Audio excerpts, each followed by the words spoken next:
Hello बच्चों, कैसे हैं आप लोग। आज के लेक्चर में हम लोग एक नए चैप्टर की शुरुआत करेंगे जिसका नाम है अकाउंट करेंट। अगर मैं इस चैप्टर की बात करूं तो ये एक इजी कैटेगरी का चैप्टर है। आप अपने एग्जाम्स में इसमें से 5 मार्क का एक क्वेश्चन, प्रैक्टिकल क्वेश्चन एक्सपेक्ट कर सकते हो। इसमें भी ज्यादा नंबर ऑफ कॉन्सेप्ट्स है नहीं और क्वेश्चंस भी इसके ज्यादा लेंदी होते नहीं है। थोड़े से वही बात है, प्रैक्टिस डिमांड करते हैं। तो अगर आपने थोड़ा सा ढंग से इसको प्रैक्टिस कर लिया तो आपका इस चैप्टर में इजीली ग्रिप बन जाएगा। कई बार आपके एग्जाम्स में एवरेज ड्यू डेट के क्वेश्चन में और अकाउंट करेंट के क्वेश्चन में इंटरनल चॉइस आ जाती है। इसका मतलब यह है कि आपको या तो एवरेज ड्यू डेट का क्वेश्चन अटेम्प्ट करना होता है या फिर अकाउंट करेंट का क्वेश्चन अटेम्प्ट करना होता है। लेकिन ये कोई हार्ड एंड फास्ट रूल नहीं है, कोई हार्ड एंड फास्ट पैटर्न नहीं है कि पक्का चॉइस ही आएगी। हो सकता है अलग अलग पार्ट्स भी आ जाए। तो आपको इन दोनों भी चैप्टर्स में अच्छे से ग्रिप बना के चलनी है। तो थोड़ा सा टाइम दे देना, बहुत ज्यादा टाइम देने की जरूरत नहीं है। थोड़ा सा आप मेहनत कर लोगे तो जल्दी आपके ये दोनों चैप्टर्स कवर हो जाएंगे। इससे पहले कि मैं अपने लेक्चर की शुरुआत करूं, मैं आप लोगों को इन्फॉर्म करना चाहता हूं कि अगर आप मेरे WhatsApp doubt and test series group का पार्ट बनना चाहते हैं तो आप मेरे को इंस्टाग्राम पे मैसेज कर सकते हैं या फिर एक ईमेल ड्रॉप कर सकते हैं। मेरी इंस्टाग्राम आईडी और ईमेल आईडी दोनों भी आपको नीचे दिख जाएगी। इसके अलावा डिटेल्ड वीडियो का लिंक मैं आई बटन पे छोड़ दूंगा। हमारे व्हाट्सएप ग्रुप के बच्चों के लिए ऑलरेडी 2 टेस्ट कंडक्ट हो चुके हैं और इस चैप्टर के खत्म होने के बाद हमारा थर्ड टेस्ट भी कंडक्ट हो जाएगा। चलिए बिना किसी देरी के मैं अपने लेक्चर को शुरू करता हूं।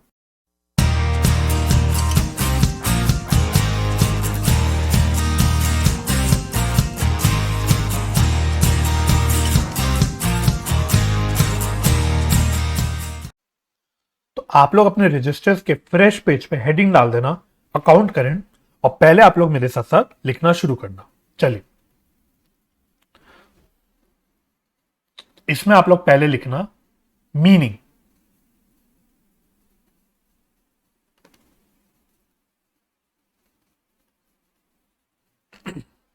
इसमें आप लोग लिखना मीनिंग। तो अकाउंट करेंट होता क्या है, पहले इसका मीनिंग लिख लेना।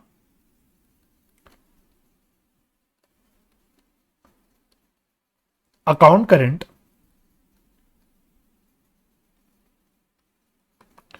is a running statement of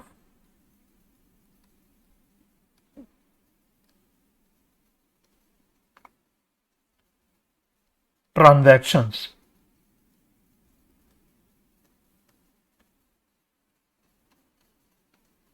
between parties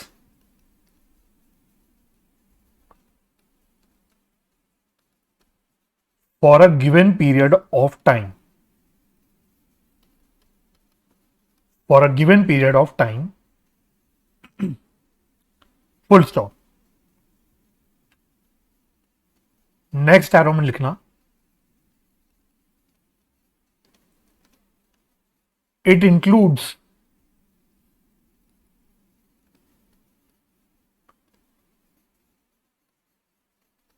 interest allowed and charged on various transactions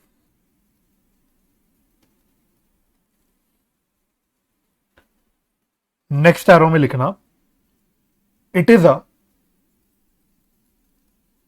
it is a form of ledger, यानी कि लेजर अकाउंट की तरह बनता है ना। पूरा लिख लेना, it is a form of ledger account.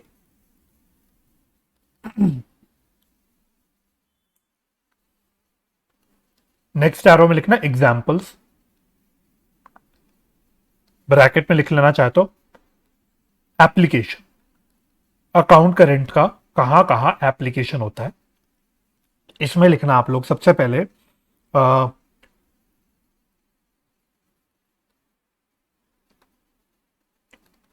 Transaction between transaction between a trader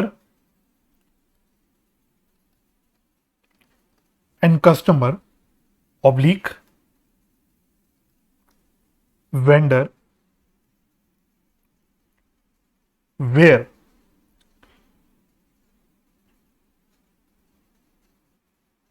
payment is made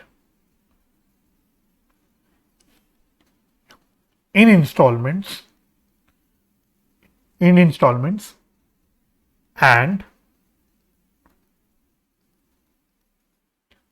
interest is charged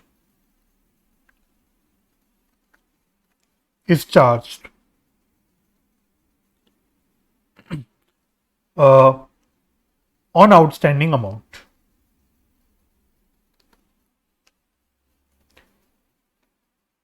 next लिखना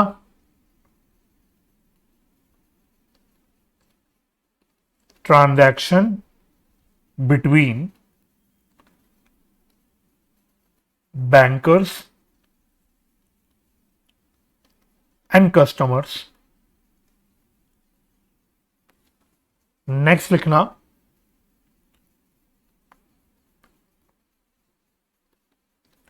transaction between consignor and consignee where interest is applicable.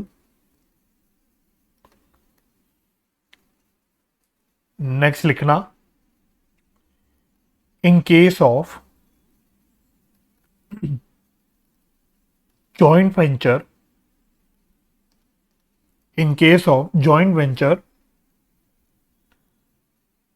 where each co-venture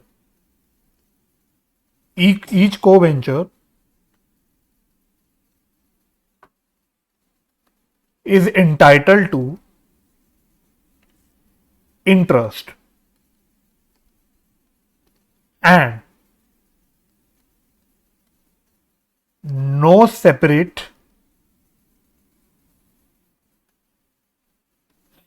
books of accounts is maintained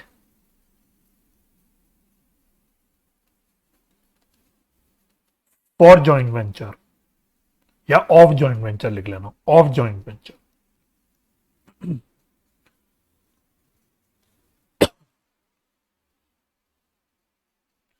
तो ये आप लोग पहले लिख लेना इतनी बात. मैं फटाफट से आपको बता देता हूं कि क्या होता है भाई अकाउंट करेंट. तो पहले आप लोग लिख लेना और उसके बाद मेरी बातों को सुनना. देखो अकाउंट करेंट क्या होता है. अकाउंट करेंट की जो एप्लीकेशन होती है वो मोर और लेस उन्हीं केसेस में होती है या उस तरह के केसेस में होती है जो केसेस आपने एवरेज ड्यू डेट के चैप्टर में ऑलरेडी कवर किए थे.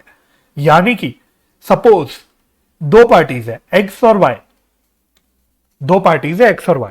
और ये दो पार्टीज के बीच में कई सारी ट्रांजैक्शन होती है. एक नहीं कई सारी ट्रांजैक्शन होती है. दोनों पार्टीज एक दूसरे को मान लो सेल भी करती है, एक दूसरे से परचेज भी करती है, अलग अलग ड्यू डेट्स होते हैं वगैरह वगैरह. तो इस तरह के केसेस में अकाउंट करेंट की एप्लीकेशन होती है मोस्टली. तो यहां पे होता क्या, अकाउंट करेंट है क्या, तो साथ साथ पढ़ते भी रहते हैं. Account current is a running statement of transactions between parties for a given period of time, है ना. तो क्या होता है running statement of transactions. Running statement of transactions का मतलब मैंने आपसे क्या बोला, दो पार्टीज के बीच में कई सारी ट्रांजैक्शन होती है. Transaction number 1 2 3 4 and so on. तो ये जो अकाउंट करेंट होता है इसमें बेसिकली एक प्रकार का आप कह सकते हो स्टेटमेंट है जिसमें सारी ट्रांजैक्शंस को रिकॉर्ड किया जाता है एक एक करके. For a given period of time. तो अकाउंट करेंट एक पर्टिकुलर टाइम पीरियड के लिए एक पर्टिकुलर डेट पे बनता है. It includes interest allowed and charged on various transactions. यानी कि मैंने आपसे क्या बोला, जो ये तरह तरह की ट्रांजैक्शन होती है, खाली पार्टीज के बीच में आपस में ट्रांजैक्शन होती है, तो खाली ट्रांजैक्शन होने से अकाउंट करेंट की रेलिवेंस नहीं आती. जरूरी ये है कि जो ट्रांजैक्शन हो रही है पार्टीज के बीच में इसमें इंटरेस्ट भी इन्वॉल्व होना चाहिए. जैसे मैंने आपको एवरेज ड्यू डेट के चैप्टर में बताया था, हर ट्रांजैक्शन की एक ड्यू डेट होती है. अगर पेमेंट ड्यू डेट के बाद होती है तो हम कहते हैं कि इंटरेस्ट चार्ज किया जाता है लेट पेमेंट के लिए. अगर तो कोई पेमेंट ड्यू डेट से पहले होती है तो हम कहते हैं कि इंटरेस्ट अलाउ किया जाता है या फिर रिबेट अलाउ किया जाता है. एक ही बात है दोनों. तो यही बात है यहां पे कि अकाउंट करेंट बनाने का तब फायदा होता है जब कई सारी ट्रांजैक्शन होती है दो पार्टीज के बीच में, और उन ट्रांजैक्शंस में इंटरेस्ट की इन्वॉल्वमेंट हो, कोई पर्टिकुलर ड्यू डेट हो और इंटरेस्ट की कुछ इन्वॉल्वमेंट होनी चाहिए, तब आपका अकाउंट करेंट मोस्टली बनता है। It is a form of ledger account. जो शक्ल होती है अकाउंट करेंट की, जो शक्ल होती है वो बिल्कुल लेजर अकाउंट की तरह होती है। तो ऑब्वियसली हम लोग प्रैक्टिकल क्वेश्चन इसमें करेंगे तो आपको अच्छे से पता लग जाएगा कि किस प्रकार से अकाउंट करेंट बनता है। लेकिन मोटा मोटा जो अकाउंट करेंट जो बनता है ये लेजर अकाउंट की तरह बनता है। दैट मीन्स जो आप कहते हो ना टी शेप्ड अकाउंट, तो ये एक आपका टी शेप्ड अकाउंट होता है। This is a T shaped account, तो ये आपको पता होना चाहिए।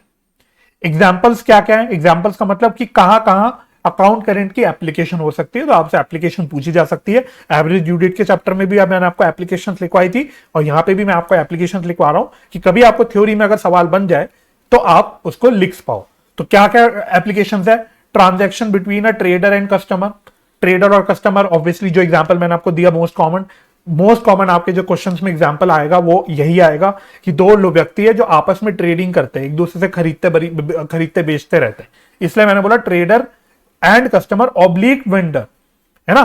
तो या तो एक ट्रेडर दूसरे ट्रेडर से ट्रांजैक्शन करता है, सेल परचेज करता है, जिसको मैं B2B बोल सकता हूं, या फिर एक ट्रेडर कोई है, कोई सेलर है जो डायरेक्ट कस्टमर के साथ सेल करता है, कई सारी सेल करता है, उसको मैं कह सकता हूं B2C।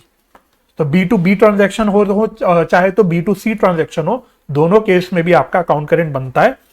Where payment is made in instalment, जहां पे टुकड़ों टुकड़ों में पेमेंट की जाती है, हर अलग अलग डेट्स पे पेमेंट की जाती है, and interest is charge on outstanding amount. तो वही बात जो मैंने आपको बोली कि एक ड्यू डेट होता है, अगर ड्यू डेट के बाद पेमेंट होती है तो जो भी आउटस्टैंडिंग अमाउंट होता है उस पर इंटरेस्ट चार्ज किया जाता है। या फिर इसकी और क्या एप्लीकेशन हो सकती है? Transaction between bankers and customer. तो अगर किसी व्यक्ति का बैंक अकाउंट है, किसी बैंक के साथ उसका खाता खुला हुआ है, तो उसमें जो व्यक्ति का अकाउंट बनता है उसमें भी अकाउंट करेंट के कॉन्सेप्ट का एप्लीकेशन हो सकता है। तो ये भी हम लोग प्रैक्टिकल कॉन्सेप्ट्स एंड क्वेश्चंस की हेल्प से देखेंगे। Transactions between consignor and consignee, अब ऑल्दो मैंने अभी कंसाइनमेंट वाली बात, कंसाइनमेंट का चैप्टर कवर नहीं किया है, बट वो आपके सिलेबस में है। तो कंसाइनमेंट बेसिकली आप कह सकते हैं एक प्रकार का जो कंसाइनर और कंसाइनी का रिलेशन होता है प्रिंसिपल एंड एजेंट होता है। तो अगर मैं कोई सेलर हूं, अगर मैं सेलर हूं तो मैं अगर अपने गुड्स किसी एजेंट के थ्रू बेचता हूं तो इसी अरेंजमेंट को हम कंसाइनमेंट बोलते हैं सिंपल भाषा में, ठीक है। तो कंसाइनर और कंसाइनी कौन होता है? आप इसको बोल सकते हैं एक प्रकार से प्रिंसिपल एंड एजेंट, ठीक है। तो आप इसको ऑल्टरनेटिवली भी बोल सकते हो कि जब यहां पे प्रिंसिपल एंड एजेंट इन्वॉल्व होता है या प्रिंसिपल एंड एजेंट का रिलेशनशिप इन्वॉल्व होता है, वहां पे भी आपका अकाउंट करेंट की बात हो सकती है। लेकिन जरूरी याद रखना क्या है कि अकाउंट करेंट की हम बात तभी करेंगे जब जो पार्टीज के बीच में ट्रांजैक्शन हो रही है उसमें कहीं ना कहीं इंटरेस्ट की इन्वॉल्वमेंट हो। अदरवाइज अकाउंट करेंट का जो सारी चर्चा है वो करने का मतलब नहीं रह जाता। या फिर मैंने बोला in case of joint venture, तो कभी आपके पहले आपके सिलेबस में जॉइंट वेंचर भी हुआ करता था, अब जॉइंट वेंचर आपके सिलेबस में नहीं है, लेकिन जॉइंट वेंचर के केस में भी आपका अकाउंट करेंट का कॉन्सेप्ट अप्लाई हो सकता है, जहां पे जो ईच को वेंचर होता है ना। जॉइंट वेंचर बेसिकली होता क्या है? जब दो व्यक्ति किसी टेम्परेरी टाइम, मतलब परमानेंटली नहीं, टेम्परेरी साथ होके कोई चीज करते, कोई बिजनेस के लिए या कोई सपोज बिल्डिंग कंस्ट्रक्ट करनी है, ब्रिज कंस्ट्रक्ट करना है, तो ऐसे किसी पर्टिकुलर पर्पस के लिए अगर दोनों व्यक्ति या दो बिजनेसेस मिलकर काम करते तो उसको हम बोलते हैं जॉइंट वेंचर। तो जो अलग अलग पार्टीज इन्वॉल्व होती है जॉइंट वेंचर में उसमें हम को वेंचर्स बोलते हैं। तो अगर को वेंचर्स के बीच में आपस में उनको अकाउंट एक दूसरे का मेंटेन करना है तो वहां पे भी अकाउंट करेंट का यूज हो सकता है। लेकिन जरूरी क्या है कि बुक्स ऑफ अकाउंट्स जो है जॉइंट वेंचर की अलग से मेंटेन नहीं होनी चाहिए। भाई अगर जॉइंट वेंचर की अलग अपनी बुक्स ऑफ अकाउंट्स मेंटेन होती है फिर तो अकाउंट करेंट की बात ही नहीं होगी, क्योंकि वहां पे अलग सारी बुक्स वगैरह मेंटेन हो रही होगी। लेकिन जहां पे जॉइंट वेंचर की अलग बुक्स ऑफ अकाउंट्स मेंटेन नहीं होती, वहां पे जो है जो को वेंचरर्स होते हैं, जो पार्टीज होती है जॉइंट वेंचर की, वो एक दूसरे का अकाउंट बना सकता है अपने पास in the form of account current. तो ये आपकी एप्लीकेशन हो जाती है अकाउंट करेंट की। तो ये हो गया आपका overall meaning of account current. अभी थोड़ी सी एक दो बातें और लिख लेते हैं हम लोग इसमें। तो पहले मैं आई होप आपको मीनिंग क्लियर हो गया होगा, इतनी बात आपको अभी तक की क्लियर हो गई होगी। आगे आप मेरे साथ लिखना है इसमें, आगे इसमें लिखना ऐसे लिखना, पार्टीज इन्वॉल्व। पार्टीज इन्वॉल्व कौन कौन इसमें पार्टीज होती है? तो इसमें लिखना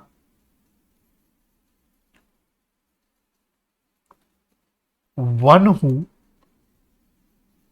prepares and renders the account,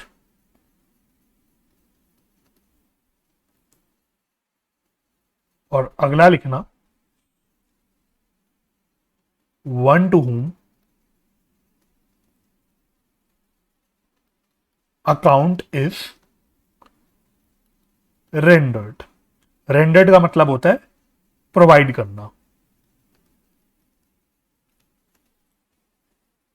तो दो पार्टीज इसमें इन्वॉल्व होती है।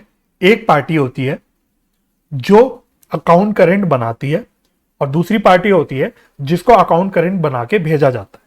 एग्जाम्पल के तौर पे अगर मैं आपसे बोलूं, सपोज वही अपना घिसा पिटा एक्स और वाई ले लेते हैं, ठीक है। तो एक्स अगर अपनी किताबों में वाई का अकाउंट करेंट बनाता है, तो इसको हम बोलते हैं वो पार्टी हो गई जो अकाउंट करेंट बना रही है या फिर रेंडर कर रही है। और ये रेंडर किसको करती है, अकाउंट करेंट किसको भेजती है, अपने लिए नहीं बनाती, ये अकाउंट करेंट बना के वाई को भेज देती है। मतलब अपने रिकॉर्ड्स के लिए तो बनाती है, लेकिन अकाउंट करेंट बना के वो वाई को भेजती है कि भाई देखो ये रहा अकाउंट करेंट, ये हमारे बीच में ट्रांजैक्शन हुई है, ये इसमें इंटरेस्ट बन रहा है। इस प्रकार से अकाउंट करेंट बनाई जाती है। तो आपको ध्यान क्या रखना है इसमें, एग्जाम्पल लिखना है इसमें। एक एग्जाम्पल की आपसे बताता हूं आपको। एग्जाम्पल लिखना,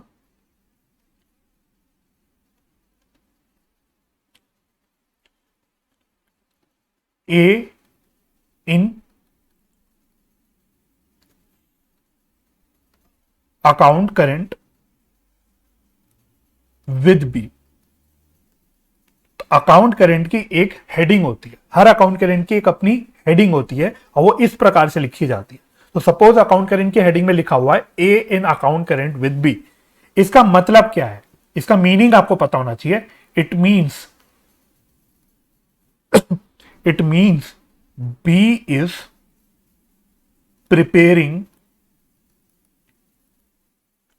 एंड, या ऐसा लिखना, it means B is preparing the account current of A and is rendering it to B. ठीक है, इसको आप इंपॉर्टेंट मार्क कर लेना, इसकी अंडरस्टैंडिंग होना आपकी जरूरत है। एग्जाम्पल क्या लिखा मैंने, ए in account current with B. जब हम प्रैक्टिकल क्वेश्चंस करेंगे अकाउंट करेंट के, तो हम हर अकाउंट करेंट की एक हेडिंग डालेंगे जो इस प्रकार की दिखेगी। ठीक है, तो एग्जाम्पल के तौर पे अगर लिखा हुआ ए in account current with B, इसका मतलब क्या है, जिसका नाम पहले लिखा हुआ है उसका अकाउंट बन रहा है, और जिसका नाम यहां पे लिखा हुआ है वो अकाउंट बना रहा है। यानी कि ए in account current with B लिखने का क्या मतलब है कि बी जो है वो प्रिपेयर कर रहा है अकाउंट करेंट, बना रहा है अकाउंट करेंट, और वो बना के भेज रहा है बी को। ठीक है, तो ये हेडिंग डालने की प्रैक्टिस आपको होनी है, और क्वेश्चन करेंगे तो हम हेडिंग जरूर डालेंगे। हर क्वेश्चन में हम लोग हेडिंग डालेंगे, तो वो डालते डालते आपको समझ आ जाएगा कि किस प्रकार से हमें कहानी में आइडेंटिफिकेशन करनी होती है पार्टीज की, और प्रॉपरली हेडिंग बनानी होती है। ठीक है, लेकिन इससे कभी कभी आपका ट्रू फॉल्स का क्वेश्चन भी बन जाता है, तो आपको यह पता होना चाहिए कि हेडिंग किस प्रकार से अकाउंट करेंट की बनती है। ठीक है, चलिए अब आप लोग नेक्स्ट हेडिंग डालना। ये तो हमारी होगी इंट्रोडक्टरी बात, लेकिन इसमें हमें मोस्टली प्रैक्टिकल पार्ट पे ध्यान देना है। तो इसमें आप लोग हेडिंग डालना मेथड ऑफ या methods of preparing account current. तो क्या क्या मेथड हमको सीखने हैं इसमें अकाउंट करेंट बनाने के, जो मेन हमारा प्रैक्टिकल पार्ट है, इसमें प्रैक्टिकल कॉन्सेप्चुअल डिस्कशन। तो आप लोग भी हेडिंग डालना, और मेरे साथ साथ जैसे मैं आपको बोल रहा हूं वैसे वैसे लिखना। इसमें आप लिखना, आपको इसमें बेसिकली 3 मेथड्स कवर करने हैं। इसमें आपको 3 मेथड्स कवर करने हैं, 3 मेथड्स। वो क्या क्या मेथड्स हैं, तो आपको पहले वो मेथड्स पता होने चाहिए। मेथड्स क्या क्या है, मेथड नंबर 1 होता है, उसको हम बोलते हैं interest table, interest table. Second method जो होता है वो होता है, जिसको हम बोलते हैं मीन्स ऑफ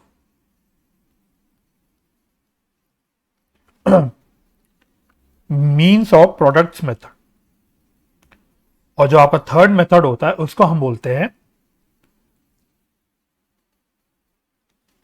थोड़ा सा इधर आ जाता हूं, थर्ड मेथड को हम बोलते हैं means of products of balances method.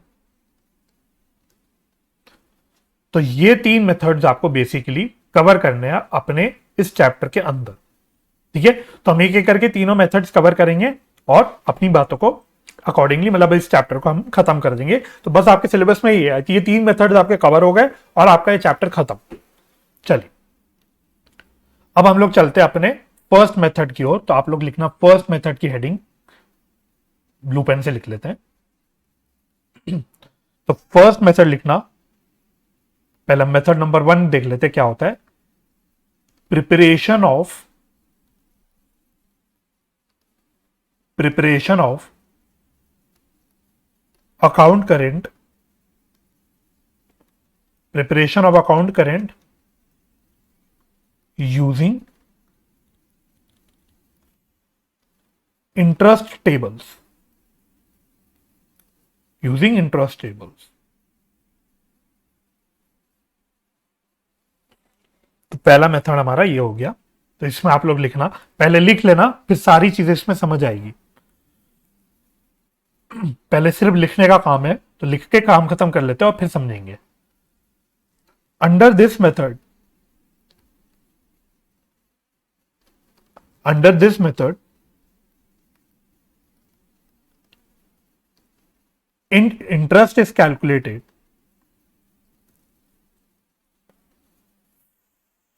for each transaction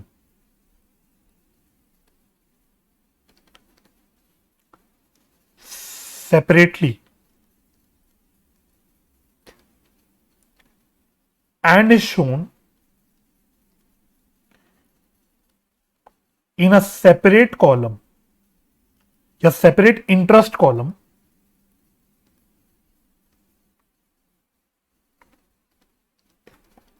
in the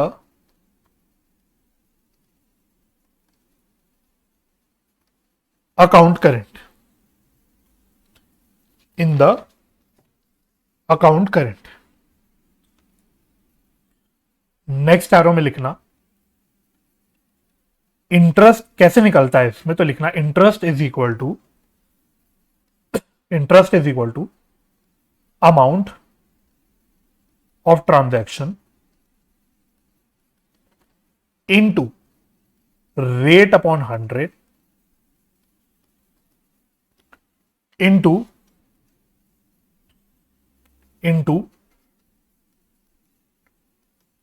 number of days divided by 365, divided by 365।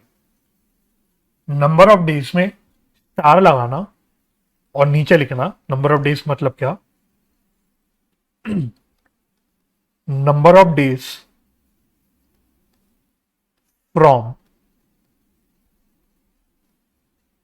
Due date of transaction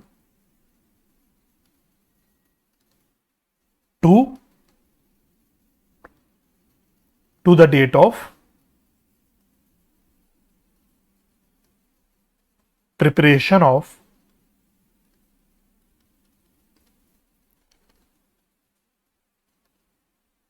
account current. इस ऐसे में बनता हमारा, या ऐसे कैलकुलेट होता है हमारा इंटरेस्ट। अभी और लिखना है, लिखने का काम खत्म नहीं हुआ है, तो पहले लिखने का काम खत्म करना है हम लोगों को। इसमें आगे लिखना balance left in interest column,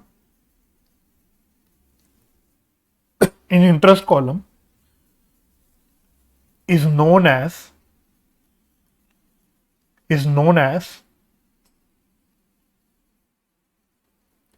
balance of interest, balance of interest. Next arrow में लिखना net interest, net interest will be on the side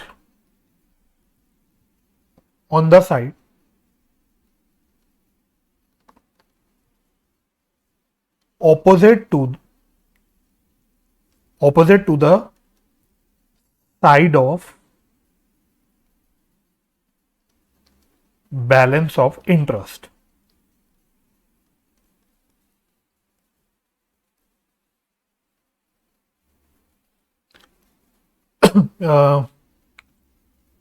इसमें और आगे लिखना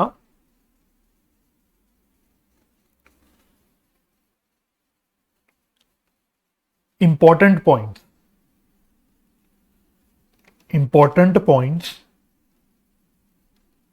to remember.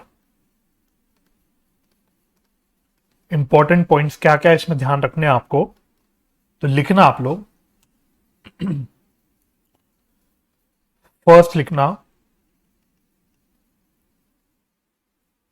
For calculation of number of days, for calculation of number of days due date of transaction is excluded and date of preparation of account current is included।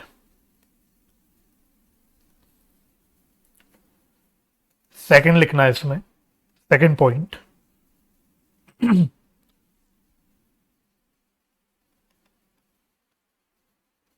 for calculation of number of days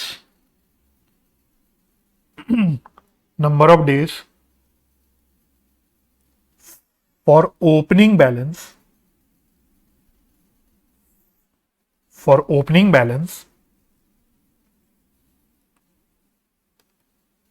opening date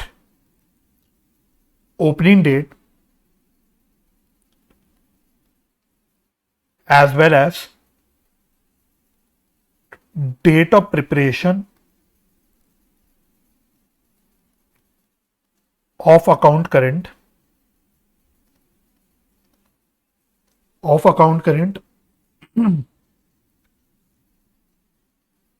both are included।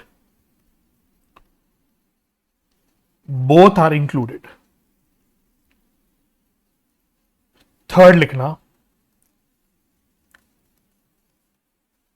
if due date is missing,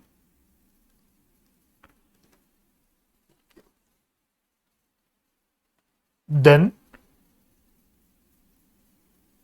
take transaction date as due date। take transaction date as due date। बाप रे बाप, मेरे खुद के हाथ इतने दुख गए, तो मैं उम्मीद कर सकता हूं कि आप लोगों के भी हाथ अच्छे से दुख गए होंगे, अच्छे से हाथों की कसरत होगी। और जो बच्चे नींद में देख रहे थे लेक्चर, या जिनको नींद आ रही होगी, वो अब जग गए होंगी नींद से, इतना लिखने के बाद। अब ये सब क्या बला मैंने लिखवाई, अब मैं इसको ओरली अगर बताने लग गया तो पहले तो आप कंफ्यूज हो जाओगे, दूसरा अगर आपकी नींद खुली होगी तो आप वापस से सो जाओगे। तो बेटर क्या है, इस सब लिखने के बाद हम एक क्वेश्चन को उठाते हैं आपके स्टडी मटेरियल के, और उस क्वेश्चन की हेल्प से सारे पॉइंट्स को एक एक करके समझते हैं। ठीक है, तो मैं समझता हूं इस सारी बातों को समझने के लिए इससे अच्छा तरीका नहीं है। चलिए, तो हम एक काम करते हैं, फटाफट से अपने एक क्वेश्चन को उठाते हैं। अब आप लोग मेरे साथ देखना, इलस्ट्रेशन नंबर 1 फर्स्ट इलस्ट्रेशन आपके स्टडी मटेरियल का।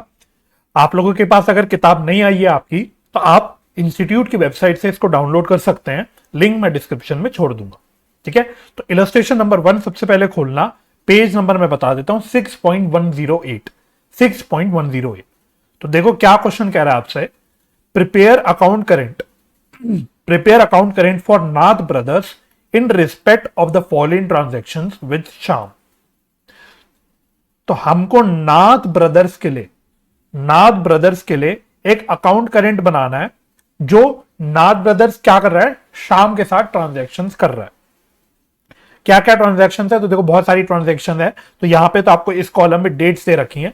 2019 चल रहा है, 16 सितंबर को बोला है गुड्स सोल्ड टू श्याम।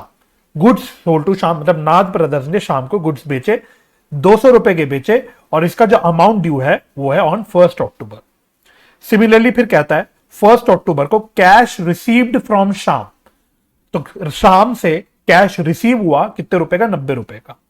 फिर 21 अक्टूबर को कहता है गुड्स परचेज्ड फ्रॉम श्याम।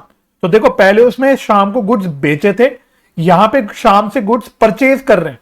तो आप देख रहे हो कि हम एक ही पार्टी को सामान बेच भी रहे हैं और उसी पार्टी से सामान खरीद भी रहे हैं। तो गुड्स परचेज्ड फ्रॉम श्याम, 500 रुपए के गुड्स यहां पे हमने परचेज करे। ड्यू कब है इसका पैसा, 1 दिसंबर को। फिर 1 नवंबर को, तो ये बेसिकली देखो जो फर्स्ट कॉलम में आपको डेट्स दे रखी हैं, आपकी ये है ट्रांजैक्शन डेट, ये आपकी है ट्रांजैक्शन डेट। ठीक है, तो ये सारी आपकी ट्रांजैक्शन डेट है।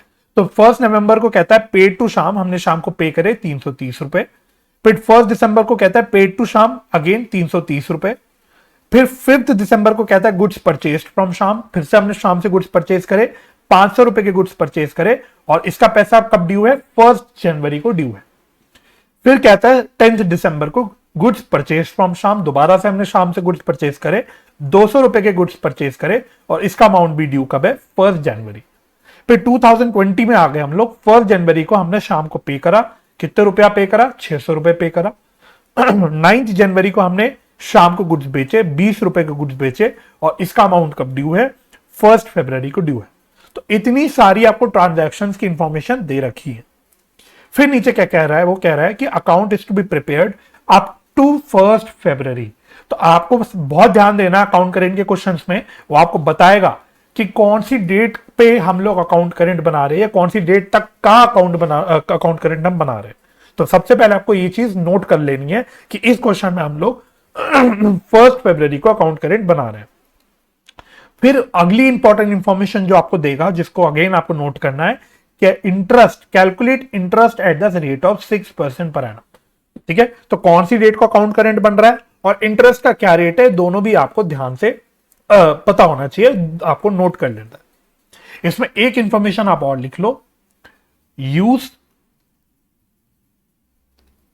Interest table, used interest table method. ठीक है, तो जो फर्स्ट मेथड हम लोग डिस्कस कर रहे हैं वो हमको यूज करना है, उन्होंने लिखा नहीं, बट इस क्वेश्चन को हमको वही मेथड यूज करके सॉल्व करना है। ठीक है, अब मैं सबसे पहले आपको दिखाता हूं कि आपको अकाउंट करेंट का अपना फॉर्मेट बनाना कैसे। 1 मिनट देना। तो जो आपका अकाउंट करेंट का फॉर्मेट बनेगा, मैंने सबसे पहले आपको क्या बोला था, मैंने आपको बोला था अकाउंट करेंट एक टी शेप का फॉर्मेट होता है। बेसिकली जिस प्रकार से आपका लेजर जिस तरह का दिखता है, लेजर अकाउंट्स आपके जिस तरह के दिखते हैं, उसी प्रकार का आपका अकाउंट करेंट भी दिखता है। तो आपको साफ साफ, मैंने तो खराब खराब सा बनाया है क्योंकि मेरे को स्क्रीन पे बनाना पड़ता है, लेकिन आपको थोड़ा अपने रजिस्टर्स में साफ साफ पहले अकाउंट करेंट का एक फॉर्मेट इस प्रकार का बना लेना है।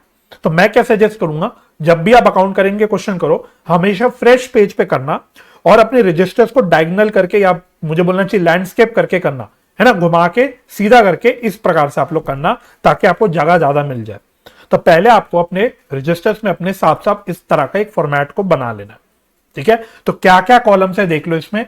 तो डेबिट और क्रेडिट साइड दोनों भी है इसमें, जैसे नॉर्मल होती है लेजर अकाउंट्स में, और दोनों साइड में आपको क्या क्या हेडिंग्स बनानी है, क्या क्या कॉलम बनाना है। पहला आपका कॉलम होगा डेट का, डेट का कॉलम मतलब ट्रांजैक्शन डेट जो हमारी है उसका कॉलम। फिर पर्टिकुलर्स, नॉर्मल जैसे लेजर्स में हम लोग पर्टिकुलर्स लिखते हैं वो हो गया। फिर नेक्स्ट कॉलम होगा ड्यू डेट का, अगला कॉलम हम बनाएंगे ड्यू डेट का। फिर डेज का, जिसमें हम लोग नंबर ऑफ डेज डालेंगे, और फाइनली आपका इंटरेस्ट का कॉलम होगा। अब मैं इंटरेस्ट के कॉलम पे आपको गौर दिलाना चाहता हूं। ठीक है, क्योंकि हम यहां पे यूज कर रहे हैं इंटरेस्ट टेबल मेथड। तो मैंने देखो सबसे पहले क्या लिखवाया, मैं साथ साथ आपको आपका कॉन्सेप्ट पढ़वाता रहता हूं। मैंने आपको क्या लिखवाया था, under this method interest is calculated for each transaction separately. इस मेथड में हम लोग हर ट्रांजैक्शन के लिए अलग अलग से इंटरेस्ट कैलकुलेट करते हैं और इसको हम एक सेपरेट इंटरेस्ट के कॉलम में शो करते हैं अकाउंट करेंट में। तो अब आप अपने फॉर्मेट में देखना, हमने अपने फॉर्मेट में यही किया हुआ है, हमने अपने फॉर्मेट में एक सेपरेट इंटरेस्ट कॉलम दोनों डेबिट और क्रेडिट साइड मेंटेन कर रखा है, क्योंकि इस मेथड में हम लोग हर ट्रांजैक्शन में अलग अलग से इंटरेस्ट कैलकुलेट करते हैं। कैसे करते हैं अभी बात करेंगे, लेकिन एक एक करके सारी चीजें समझ रहे हैं। तो पहले आपकी इतनी बात क्लियर हो जानी चाहिए। तो इस मेथड की यूएसपी क्या है, इस मेथड में हम लोग इंटरेस्ट का एक अलग सा कॉलम बना के चलेंगे। तो आप लोग भी चाहे तो अपने इंटरेस्ट के हेडिंग डाल के इसको एक अलग से डब्बा बना लेना। इस मेथड की जो आइडेंटिफिकेशन है वो इसी से, ठीक है। अब दूसरी बात, आपको आइडेंटिफाई करना है कि भाई ये अकाउंट करेंट कौन बना रहा है। अकाउंट करेंट की हमको प्रॉपर हेडिंग देनी होती है। तो यू हैव टू आइडेंटिफाई कि who is preparing account current. तो मैं एक बार आपको वापस से सवाल में लेके आ रहा हूं। क्वेश्चन ने इंग्लिश में क्या बोला हुआ है, कहानी समझना। हमें अकाउंट करेंट बनानी है नाथ ब्रदर्स के लिए, यानी कि हम लोग है नाथ ब्रदर्स और हम लोग नाथ ब्रदर्स के लिए अकाउंट करेंट बना रहे हैं। किसका अकाउंट बना रहे हैं हम लोग, श्याम का अकाउंट बना रहे हैं। यानी नाथ ब्रदर्स की किताबों में श्याम का अकाउंट बनेगा। मैं रिपीट कर रहा हूं, नाथ ब्रदर्स की बुक्स में श्याम का अकाउंट बनेगा। तो इसकी हेडिंग हमें किस प्रकार से लिखनी है, ध्यान से। तो मैंने बोला जिसका अकाउंट बन रहा है पहले उसका नाम लिखो, तो लिखना श्याम। किसका अकाउंट बना रहे हैं हम लोग इस क्वेश्चन में, श्याम का अकाउंट बना रहे हैं। फिर आगे आपको लिखना होता है इन अकाउंट करेंट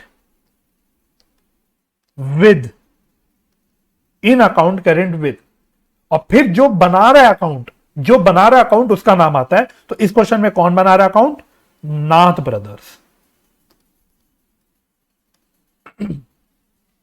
तो पहले आपको ये लिखना आना चाहिए और आपको अकाउंट करेंट में हेडिंग जरूर डालनी है। अगर आप ये हेडिंग नहीं डालोगे तो आपका अकाउंट करेंट इनकम्प्लीट माना जाएगा।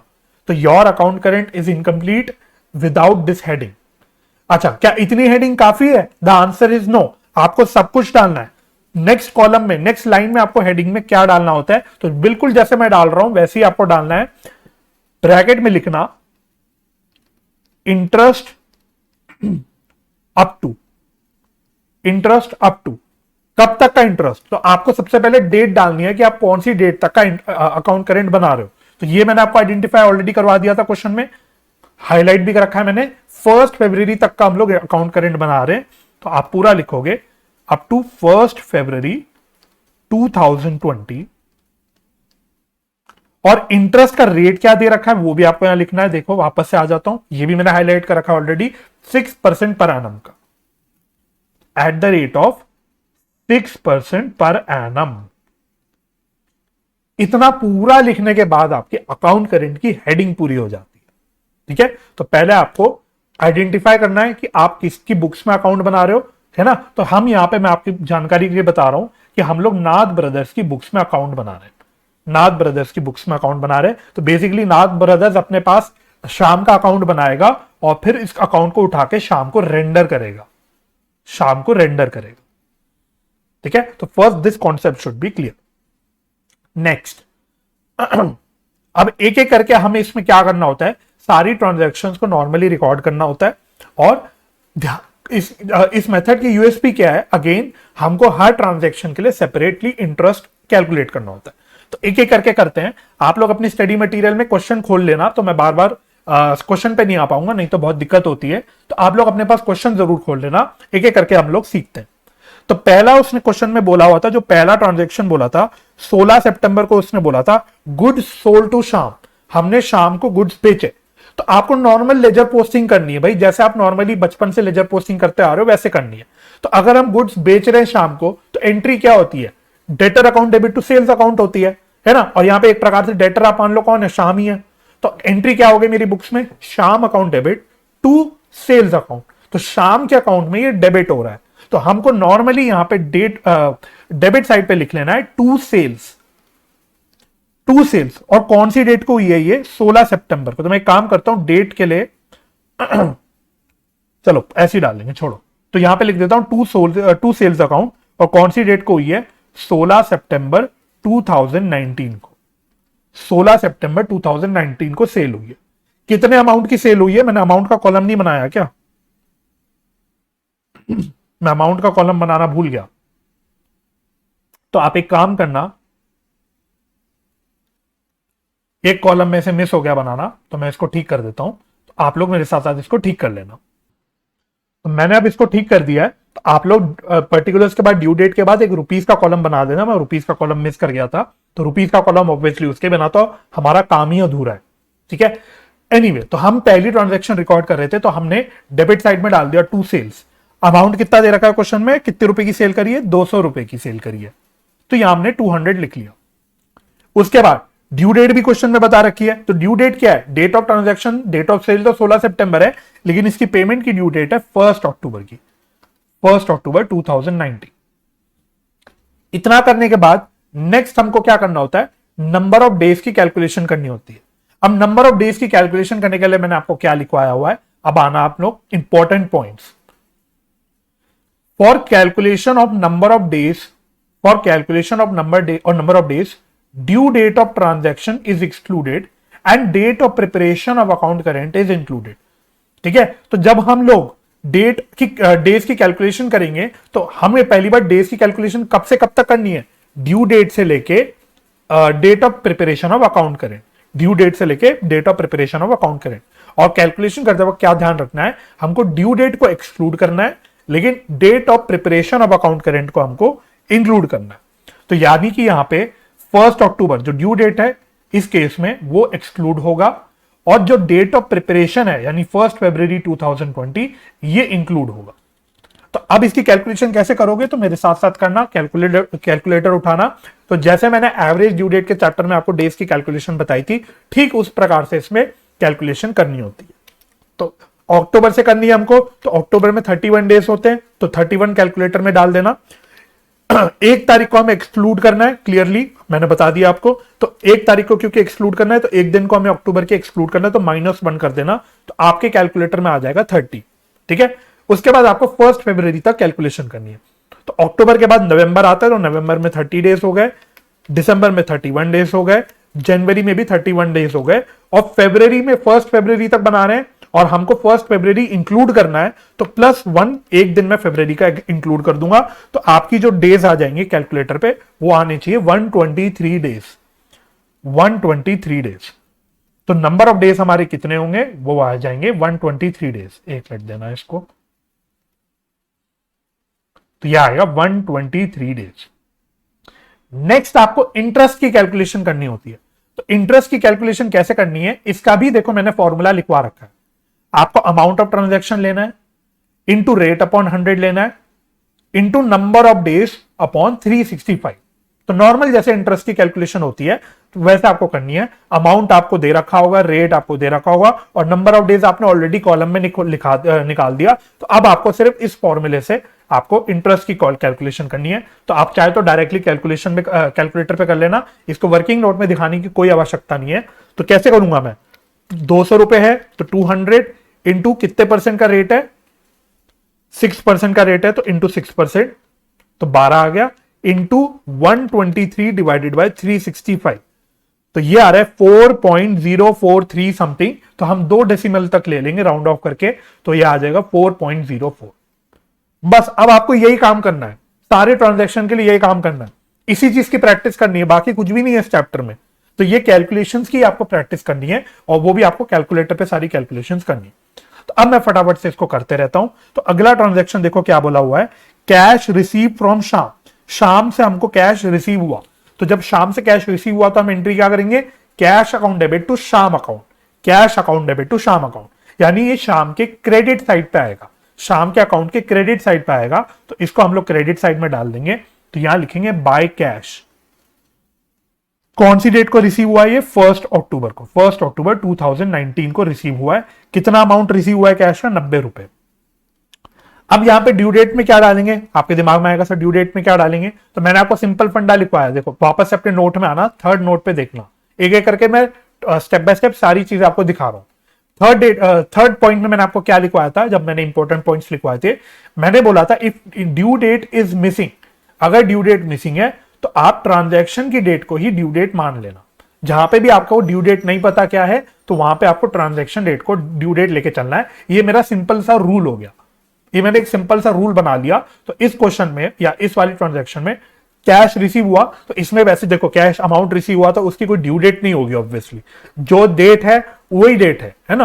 तो क्योंकि इसमें कोई ड्यू डेट तो अलग से होगी नहीं, तो जिस दिन मेरे को कैश रिसीव हुआ उसी को मैं ड्यू डेट के अंदर डाल दूंगा। तो बस वही कहानी हो गई। अब आपकी डेट आ गया, अब आपको वही नंबर ऑफ डेज की कैलकुलेशन करनी है। तो नंबर ऑफ डेज की कैलकुलेशन कर लेना। तो 1 अक्टूबर से मैंने ऑलरेडी नंबर ऑफ डेज हमने यहां से कैलकुलेट किया ही था, तो वो 123 डेज आया था। तो यहां हम वही ले लेंगे 123 डेज। और फिर वही इंटरेस्ट की कैलकुलेशन वैसी करनी है आपको। Amount 90 into rate 6% into 123 divided by 365। तो ये आ रहा है 1.819 करके कुछ आ रहा है। तो राउंड ऑफ करके 2 डेसिमल तक हम ले लेंगे 1.82 खत्म। अब नेक्स्ट ट्रांजैक्शन देखना, 21 अक्टूबर को गुड्स परचेज करे फ्रॉम शाम, गुड्स परचेज करे शाम से। तो अब क्या हम परचेज कर रहे हैं, तो पहली बात परचेज की क्या एंट्री होती है, purchase account debit to Sham account. Entry क्या बनेगी, purchase account debit to Sham account. तो अगेन ये शाम की क्रेडिट साइड पे आएगा, तो हम यहां लिख देंगे बाय परचेज। कौन सी डेट को परचेज करी हमने, ये 21 अक्टूबर को परचेज किया, 21 अक्टूबर को परचेज किया। और इसकी ड्यू डेट आपको गिवन है 1 दिसंबर, तो हम लिख देंगे 1 दिसंबर 2019। अमाउंट ऑफ परचेज कितना है, 500 रुपए, 500 रुपए का परचेज है। अब वही नंबर ऑफ डेज निकालो, 1 दिसंबर से आपका 1 फरवरी तक। तो 1 दिसंबर को एक्सक्लूड करना है और 1 फरवरी को इंक्लूड करना है। तो वैसे ही करेंगे, 31 दिन दिसंबर के होते हैं, इसमें से एक हटा दिया हमने तो 30 आ गया। फिर जनवरी के 31 दिन लेने हैं, फरवरी के मैं 28 दिन ही लूंगा क्योंकि क्वेश्चन में बोला हुआ है assume 1 year is equal to 365 days. अच्छा नहीं, फरवरी तो हमें पूरा गिनना ही नहीं। अच्छा ठीक है, वापस से ले लेते हैं। तो 30 दिन दिसंबर के हो गए 30 दिन दिसंबर के हो गए, जनवरी के 31 दिन हो गए और फरवरी का 1 दिन हो गया। फरवरी तो पूरा गिनना ही नहीं क्योंकि हम लोग 1 फरवरी तक ही बना रहे हैं। तो 62 आ गए मेरे नंबर ऑफ डेज, 62 आ गए मेरे नंबर ऑफ डेज। बस अब क्या है, वही इंटरेस्ट निकालो, 500 इंटू 6% इंटू 62 डिवाइड बाय 365। तो ये आ रहा है 5.0958 करके कुछ। तो मैं राउंड ऑफ करके इसको ले लूंगा 5.10। 2 डेसिमल्स तक आप लोग लेते रहना। अगली ट्रांजैक्शन, नेक्स्ट ट्रांजैक्शन हुई है पेड टू शाम। हमने शाम को पे करा, तो जब पे करा तो हम एंट्री क्या करेंगे, Sham account debit to cash account, Sham account debit to cash account. तो यानी ये शाम के डेबिट साइड पे आएगा। ठीक है, आप कैश की जगह बैंक भी लिख सकते हो, कोई दिक्कत की बात नहीं है। ठीक है, आप कैश की जगह बैंक भी लिख सकते हो। मैं कैश ले रहा हूं, आप बैंक भी ले सकते हो, कोई प्रॉब्लम नहीं है। ठीक है, तो यहां हम लिख देंगे टू कैश अकाउंट। कौन सी डेट को पेमेंट हो रही है, पेमेंट हो रही है 1 नवंबर को, 1 नवंबर 2019। और इसकी भी ड्यू डेट हम 1 नवंबर ही ले लेंगे। कितना अमाउंट पे कर रहे हैं, 330 रुपए। अब नंबर ऑफ डेज गिन लो, 1 नवंबर से 1 फरवरी, तो 29 दिन नवंबर के हो गए, दिसंबर के 31 दिन हो गए, जनवरी के 31 दिन हो गए और 1 दिन फरवरी का हो गया। तो यार है 92 डेज, यार है 92 डेज। इंटरेस्ट कैलकुलेट कर लो, 330 इंटू 6% इंटू 92 डिवाइड बाय 365। तो यार है 4.990 करके। तो मैं लूंगा इसको राउंड ऑफ करके 4.99 तक। बुक में इसको इन्होंने 5 पे राउंड ऑफ कर दिया है, लेकिन लॉजिकली इसमें मेरे ख्याल से 4.99 तक ही लेना चाहिए अगर हम लोग प्रॉपर राउंडिंग ऑफ कर रहे हैं। तो मैं इसमें 4.99 तक ले रहा हूं। ये भी कहानी खत्म हो गई। अगला है, फिर से हमने 1 दिसंबर को पेमेंट करी, तो डिट्टो सेम चीज आ जाएगी। 1 दिसंबर को हमने पेमेंट करी तो टू कैश, ड्यू डेट वही लेंगे इसमें 1 दिसंबर ही, अमाउंट सेम है 330। अब नंबर ऑफ डेज गिन लो, तो 30 दिन हो गए दिसंबर के, जनवरी के 31 दिन और फरवरी का 1 दिन। तो यार है 62 डेज। इंटरेस्ट निकाल लो, 330 इंटू 6% इंटू 62 डिवाइड बाय 365।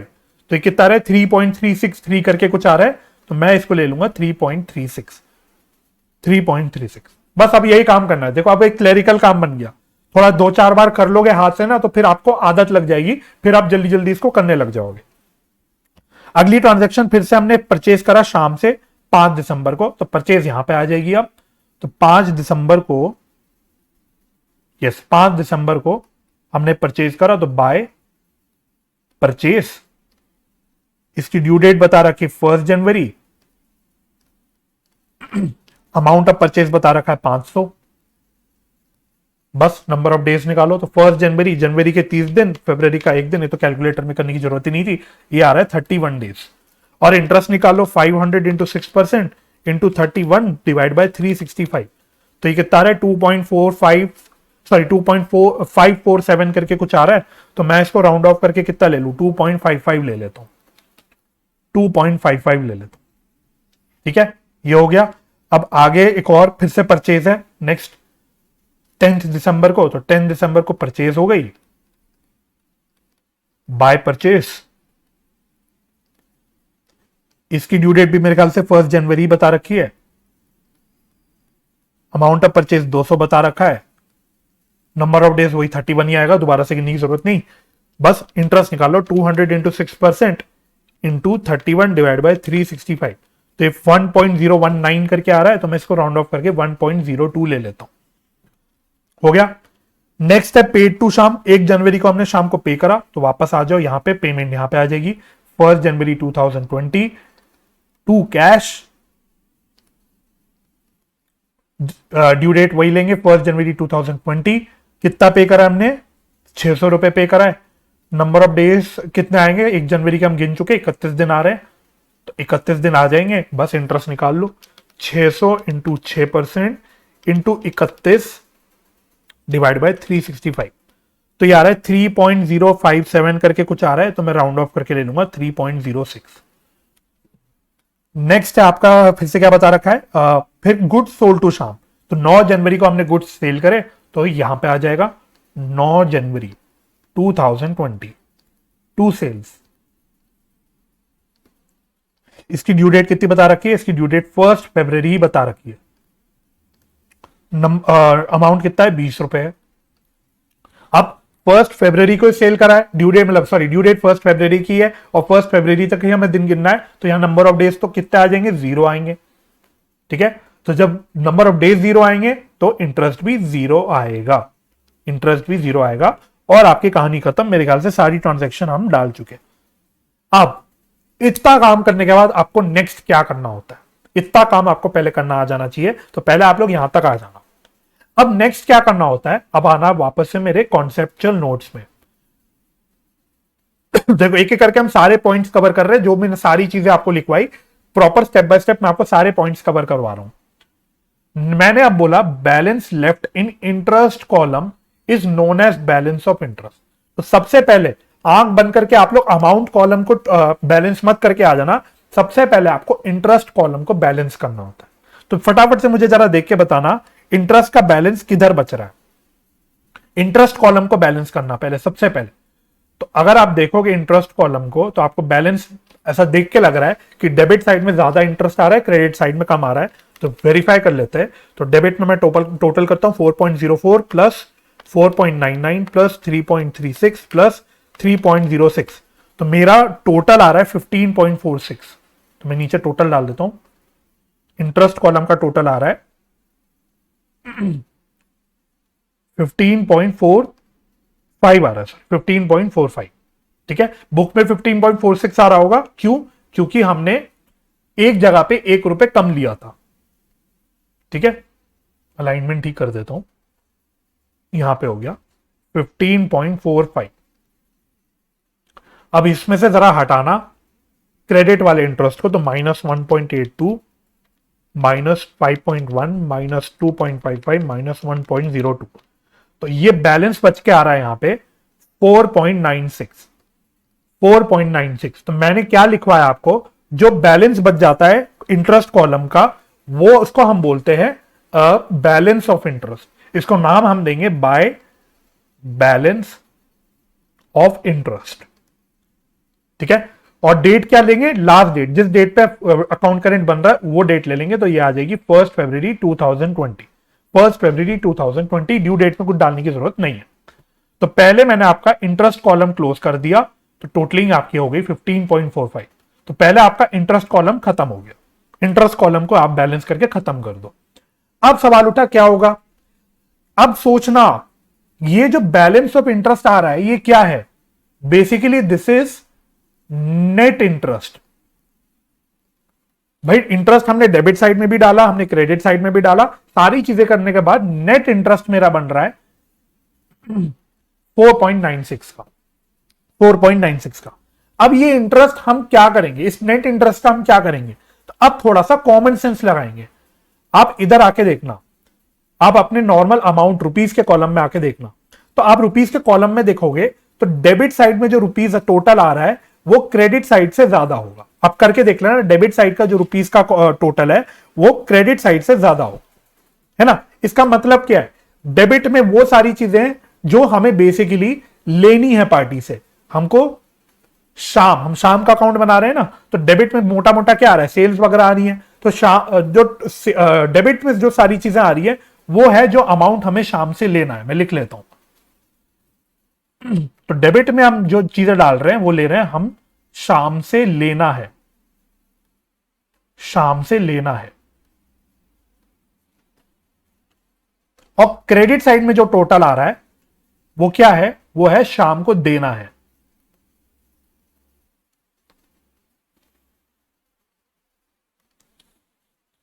तो जब मेरा डेबिट साइड का टोटल क्रेडिट साइड से ज्यादा आ रहा है, इसका मतलब क्या है कि नेट में हमको शाम से पैसे लेने हैं, नेट में हमको शाम से पैसे लेने हैं। भाई आप ऐसे सोचो ना, सपोज एक्स है और वाई है, मैं बोलता हूं एक्स को वाई को कितने रुपए देने हैं? 1000 रुपए देने हैं, और वाई को एक्स को 800 रुपए देने हैं। तो नेट में आप क्या बोलोगे? सर नेट में ऐसा करो ना, ये अलग अलग करने से अच्छा आप बोलोगे नेट में एक्स को 200 रुपए देने हैं, 1000 रुपए वाई को देने हैं, 800 रुपए वाई से लेने हैं। तो नेट में मैं बोल देता हूं इस नेट में वाई को 200 रुपए देने हैं। तो बिल्कुल वही बात है यहां पे, सेम बात मैं यहां पे कर रहा हूं कि नेट में डेबिट साइड में वो चीजें हैं जो मुझे पार्टी से लेनी है, शाम से लेनी है, और क्रेडिट साइड में वो चीजें जो मुझे शाम को देनी है। तो जब डेबिट साइड का टोटल ज्यादा आ रहा है, इसका मतलब मुझे नेट में शाम से पैसे लेने हैं। तो नेट में मेरा डेबिट बैलेंस ज्यादा है, तो नेट में लेने वाला पैसा मेरे पास ज्यादा है। तो अगर मैं आपसे बोलूं इसी वापस एग्जांपल में, एक्स और वाई के एग्जांपल में, अगर मैं आपसे बोलूं इंटरेस्ट है 6% का, तो आप क्या बोलोगे? भाई आप यही बोलोगे ना, अरे भाई नेट में जब 200 रुपए देने हैं, नेट में हमको एक्स को 200 रुपए देना है, तो नेट में आप कह दो ना 6% 200 रुपए का नेट में इंटरेस्ट भी देना है ना। वो जो 1000 रुपए पे कर रहा है उस पर वो इंटरेस्ट दे रहा है, और जो वो 800 रुपए ले रहा है उस पर वो इंटरेस्ट ले रहा है।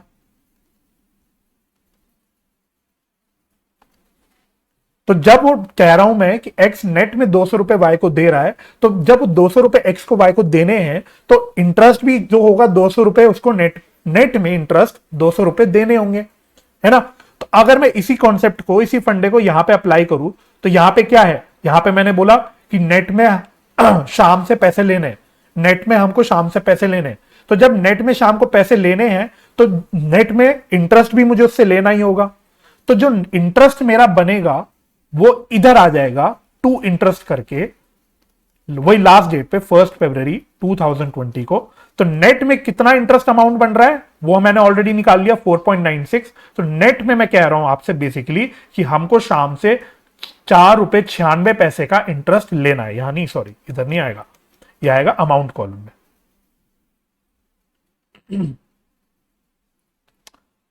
4.96, ठीक है। तो अगर इंटरेस्ट लेना होता है मुझे किसी पार्टी से, तो मैं क्या एंट्री करता हूं? शाम का अकाउंट में डेबिट करता हूं क्योंकि इंटरेस्ट मुझे उससे लेना है, और इंटरेस्ट मेरे लिए इनकम है क्योंकि ये इंटरेस्ट मुझे मिल रहा है, तो इंटरेस्ट को मैं क्रेडिट करता हूं। बस इसी एंट्री को मैंने यहां पे पोस्ट कर दिया, टू इंटरेस्ट अकाउंट लिख के 4.96।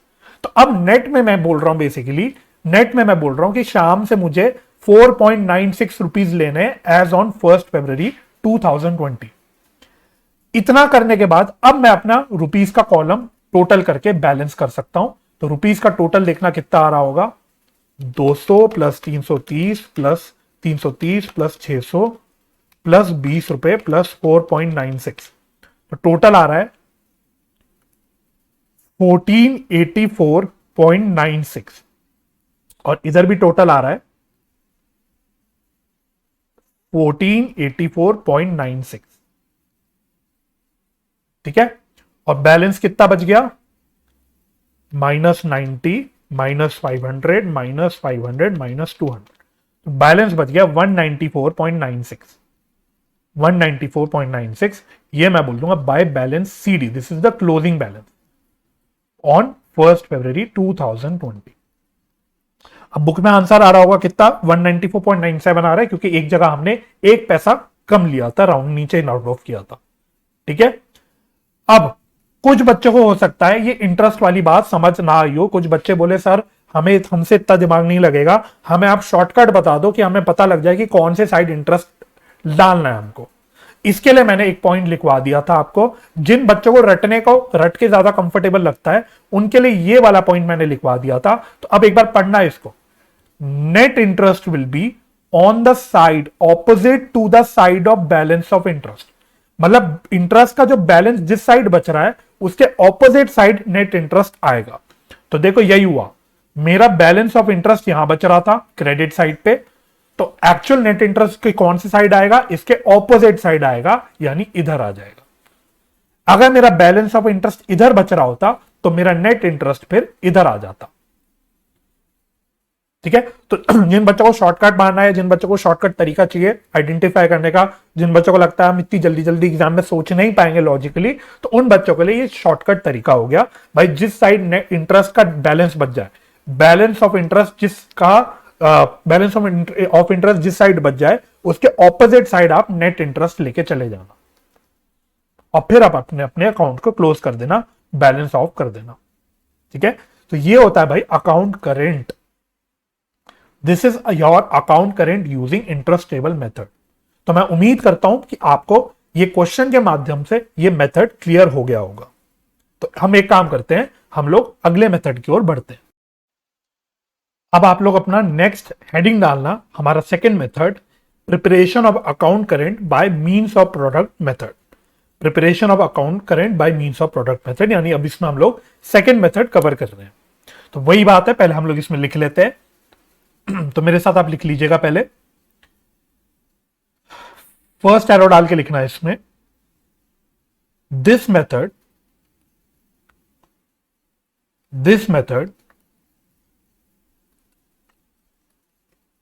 is similar to method 1. This method is similar to method 1. Only way of calculating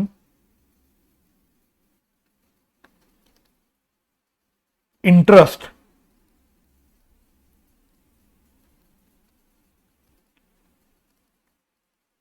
is different.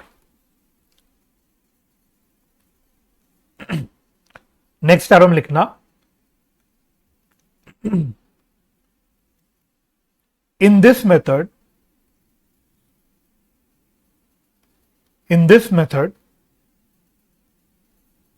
We replace interest column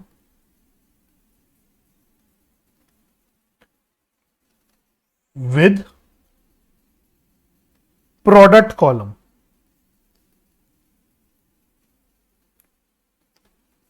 ठीक है, तो इस मेथड के अंदर हम लोग सेम टेबल बनाते, सेम मेथड है, सिमिलर मेथड है, बस इंटरेस्ट कॉलम की जगह हम लोग यहां पे प्रोडक्ट का एक कॉलम बनाते हैं। प्रोडक्ट का मतलब क्या हुआ, तो लिखना where product is equal to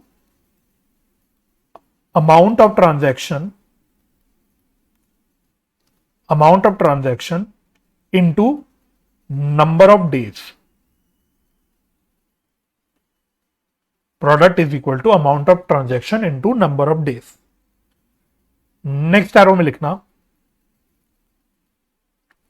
balance left इन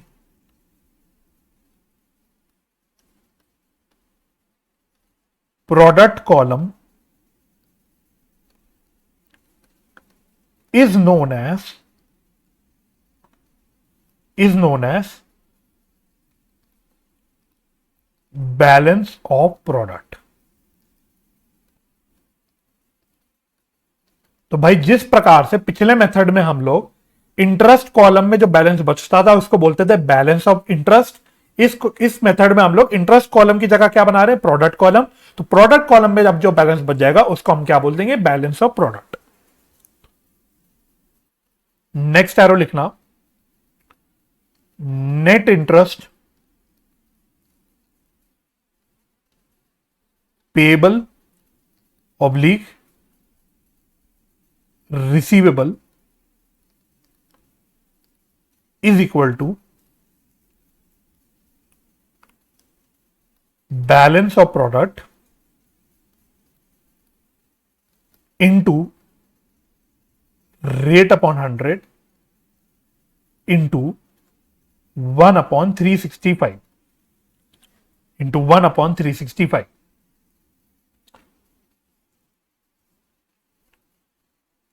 इसमें भी आप लिख लेना नीचे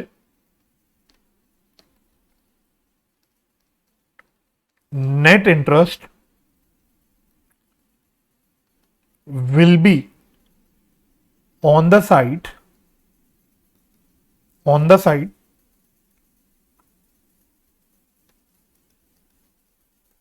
opposite to the side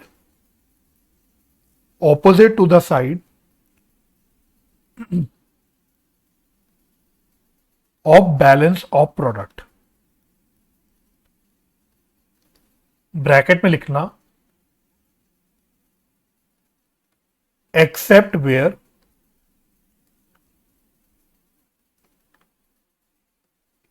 epoch method is followed। अब ये epoch मेथड क्या नहीं बोला है, इसको हम लोग बाद में देखेंगे, डिस्कस्ड लेटर।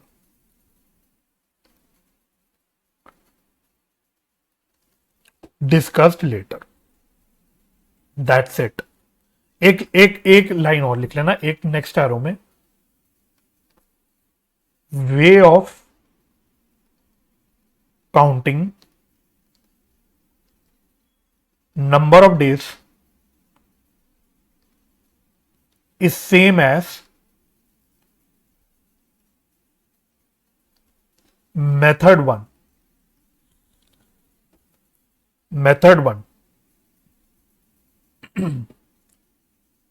एक ट्यूटोरियल नोट लिखना, tutorial note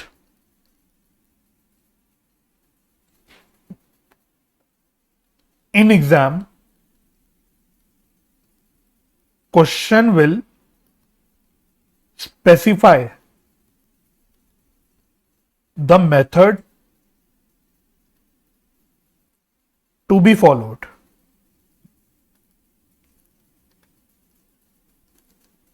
If question does not specify,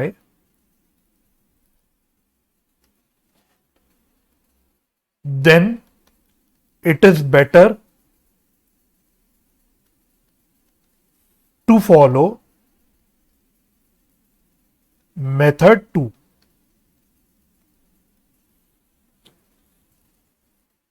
बस अब मेरी सारी चर्चा खत्म हो गई इस मेथड की।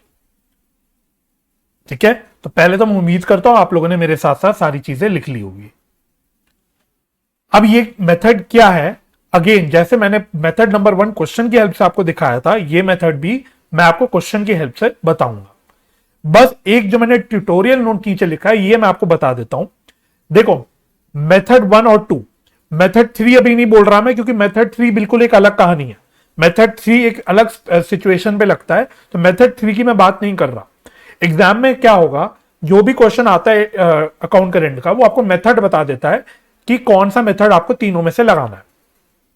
लेकिन अगर एग्जाम में क्वेश्चन वो सपोज मेथड नहीं बताता, तो आपको क्या यूज करना है, आपको मेथड नंबर 2 यूज करना है। मेथड नंबर 2 को फॉलो करना, क्योंकि कंपैरेटिवली ज्यादा इजी मेथड है तो सेकंड मेथड। ठीक है, तो एग्जाम में हम लोग प्रेफर करेंगे मेथड नंबर 2 अगर क्वेश्चन आपका बताता नहीं है। वैसे मैं आपको बता देता हूं, मोस्टली जो एग्जाम में सवाल आते हैं, मोस्टली कह रहा हूं, वो मेथड नंबर 2 पे ही आते हैं। मैं सेकंड मेथड पे आपके मोस्ट ऑफ द क्वेश्चन बनते हैं, that is balance of product वाले मेथड में सबसे ज्यादा आपको टाइम देना है, सबसे ज्यादा आपको मेहनत करनी है, क्योंकि मोस्टली क्वेश्चन वहीं से आते हैं। मैं मोस्टली कह रहा हूं, मैं ये नहीं कह रहा कि यहीं से आएंगे, मैं ये नहीं कह रहा कि बाकी मेथड नहीं आ सकते, कुछ भी आ सकते एग्जाम में, लेकिन मेजोरिटी टाइम जो मैंने अपना ऑब्जर्व किया है वो मेथड नंबर 2 से क्वेश्चन बना के देता है। ठीक है, अब इस क्वेश्चन को समझने के लिए भी हम एक स्टडी मटेरियल का छोटा सा क्वेश्चन उठा लेते हैं, तो आप लोग मेरे साथ साथ स्टडी मटेरियल पे आ जाओ। अब आप लोग मेरे साथ साथ करना illustration number 2। Illustration number 2, page number बता देता हूं, पेज नंबर क्या है आपके स्टडी मटेरियल का, पेज नंबर है 6.112।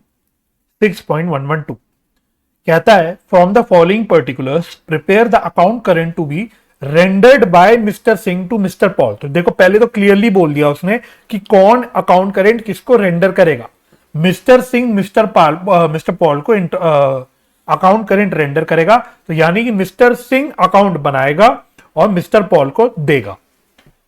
एज ऑन 31 अगस्त 2020, तो क्या बोला मैंने आपको, date of preparation of account current आपको नोट कर लेनी है। Interest must be calculated at the rate of 10% per annum, again interest rate भी नोट कर लेना है, और फिर बोल रहा है वही आपका एक साल मानो 365 दिन। तो इसमें भी देखो कहानी वही है, आपको अलग अलग डेट पे उसने ट्रांजेक्शन बता रखी है। 11 जून को कहता है goods send to mister Paul, तो यानी मिस्टर सिंह ने मिस्टर पॉल को गुड्स बेचे 1020 रुपए के। 15 जून को cash receive from mister Paul, 500 रुपए का कैश मिल गया। 20 जून को goods send to mister Paul, again mister Paul को गुड्स बेचे 650 के। 7 जुलाई को goods send to mister Paul, again goods बेचे। 8 अगस्त को कहता है cash receive from mister Paul 1100 रुपए। तो बिल्कुल छोटा सा क्वेश्चन है, और इसमें तो एक और अच्छी बात यह है कि सिर्फ एक पार्टी दूसरी पार्टी को सेल कर रही है, आपस में सेल परचेस नहीं हो रही। ठीक है, तो ये आपका छोटा सा क्वेश्चन है। अब एक बात का यहां पे गौर करना आप लोग, एक बात का गौर करना आप लोग, कहीं पे भी आपको कोई भी ड्यू डेट की कोई भी इंफॉर्मेशन क्वेश्चन में नहीं दे रखी। ड्यू डेट की उसने क्वेश्चन में इंफॉर्मेशन नहीं दे रखी। पिछले क्वेश्चन में जहां जहां भी सेल परचेज हो रही थी वहां वो ड्यू डेट बता रहा था ब्रैकेट में, बट यहां उसने कोई भी ड्यू डेट की इंफॉर्मेशन नहीं दे रखी। तो यहां पे आपको वही फंडा याद रखना है जो मैंने आपको मेथड नंबर 1 में लिखवाया भी था और बताया भी था। जब भी कोई भी ट्रांजैक्शन में आपके पास ड्यू डेट की इंफॉर्मेशन ना हो तो आप ट्रांजैक्शन डेट को ही ड्यू डेट मानोगे। तो इस क्वेश्चन में जो ट्रांजैक्शन डेट आपको दे रखी है उसी डेट को हम हर जगह ड्यू डेट लेके चलेंगे। ठीक है, और साथ ही साथ अभी काम और करना, यहां पे आप लिख लेना use balance of product method. ठीक है, तो यहां मेथड लिख लेना। हालांकि मैंने आपको ऑलरेडी बता दिया, अगर क्वेश्चन में स्पेसिफाई ना करे कि कौन सा मेथड यूज करना है, आप balance of product method use कर लेना। आप इस क्वेश्चन को इंटरेस्ट टेबल मेथड से भी कर सकते हो, इस क्वेश्चन को आप इंटरेस्ट टेबल मेथड से भी कर सकते हो, लेकिन हम एक तो बैलेंस ऑफ प्रोडक्ट मेथड सीख रहे हैं और साथ ही साथ क्वेश्चन में आपको बार बार बोल रहा हूं, याद रखना है कि जब ना हो इंफॉर्मेशन तो आप हमेशा balance of product method use करना। ठीक है, आ जाओ जी। अब मैं आपको दिखाता हूं कि इस मेथड में आपका किस प्रकार का अकाउंट बनेगा। देखो, तो इस मेथड में आपका कुछ इस प्रकार का अकाउंट दिखेगा, इस प्रकार का अकाउंट दिखेगा। तो वही देखो, बिल्कुल सेम अकाउंट दिखेगा, वही टी शेप्ड अकाउंट है, सेम कॉलम ले रखे हैं, date, particulars, due date, rupees और डेज का कॉलम, और सब चीज सेम ले रखी है। बस क्या मैंने अलग ले रखा है, ध्यान देना, और आप चाहे इसमें डब्बा बना लेना। इस क्वेश्चन में जहां पे पिछले मेथड में हम इंटरेस्ट का कॉलम बनाते थे, वहां हम लोग इंटरेस्ट की जगह प्रोडक्ट का कॉलम बना रहे हैं, दोनों भी साइड में। ठीक है, तो इस मेथड का डिफरेंट पॉइंट ये है, इंटरेस्ट टेबल मेथड में हम लोग इंटरेस्ट का कॉलम बनाते थे, यहां पे हम लोग प्रोडक्ट का कॉलम बनाएंगे। That is the only difference. बस बाकी आपका शक्ल बिल्कुल सेम जैसे आपने मेथड 1 में सीखी वैसा ही बनेगा।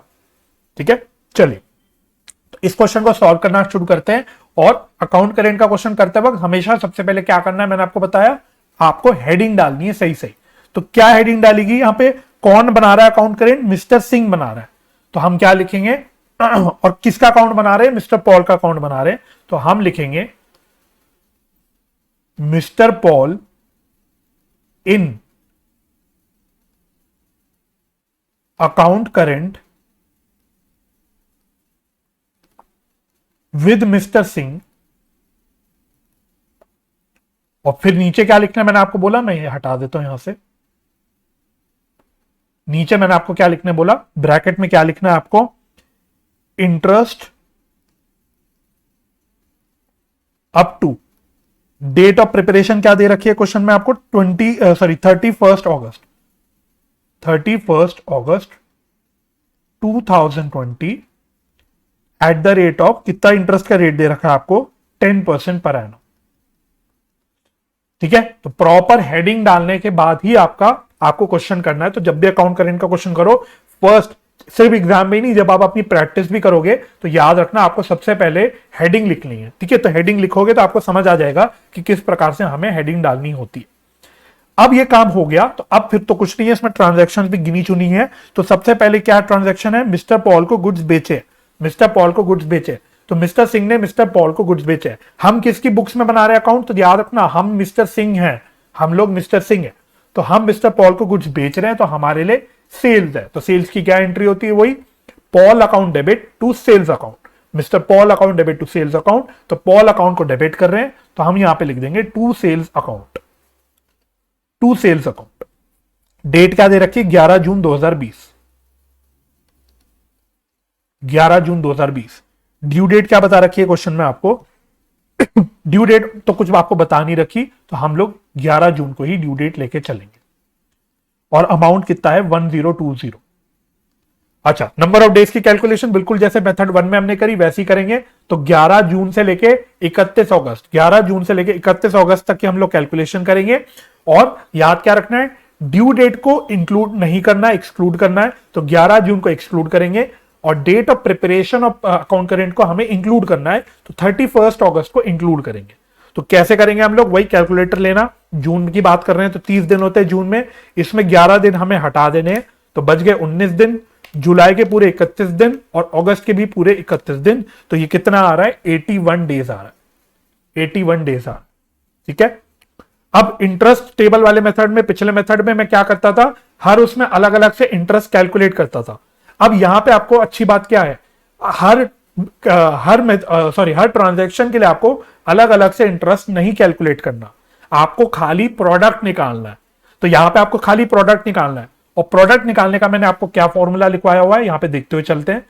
Product is equal to amount of transaction into number of days, यानी कि ये रहा अमाउंट और ये रहा नंबर ऑफ डेज। तो आपको सिर्फ दिस इंटू दिस करना है, दिस इंटू दिस करना, और आपका प्रोडक्ट निकल के आ जाएगा।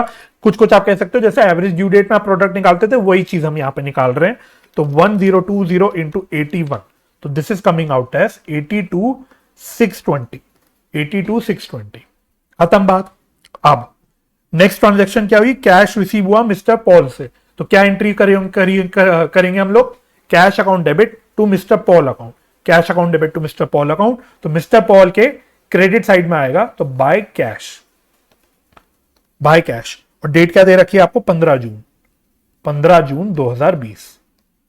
ड्यू डेट भी हम लोग सेम लेंगे, 15 जून 2020।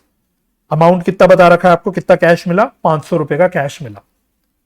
नंबर ऑफ डेज की कैलकुलेशन करो तो 30 माइनस 15 करेंगे पहले, तो जून के, तो 15 दिन जून के आ गए, जुलाई के 31 दिन, अगस्त के 31 दिन, तो 77 डेज आएंगे आपके यहां पे। और फिर प्रोडक्ट निकाल लो इंटू 500, तो ये कितना आएगा, 38,500, 38,500।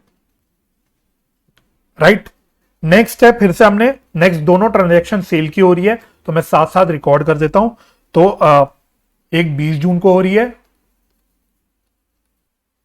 और दूसरी सेल 7 जुलाई को हो रही है। ठीक है, तो to sales, to sales.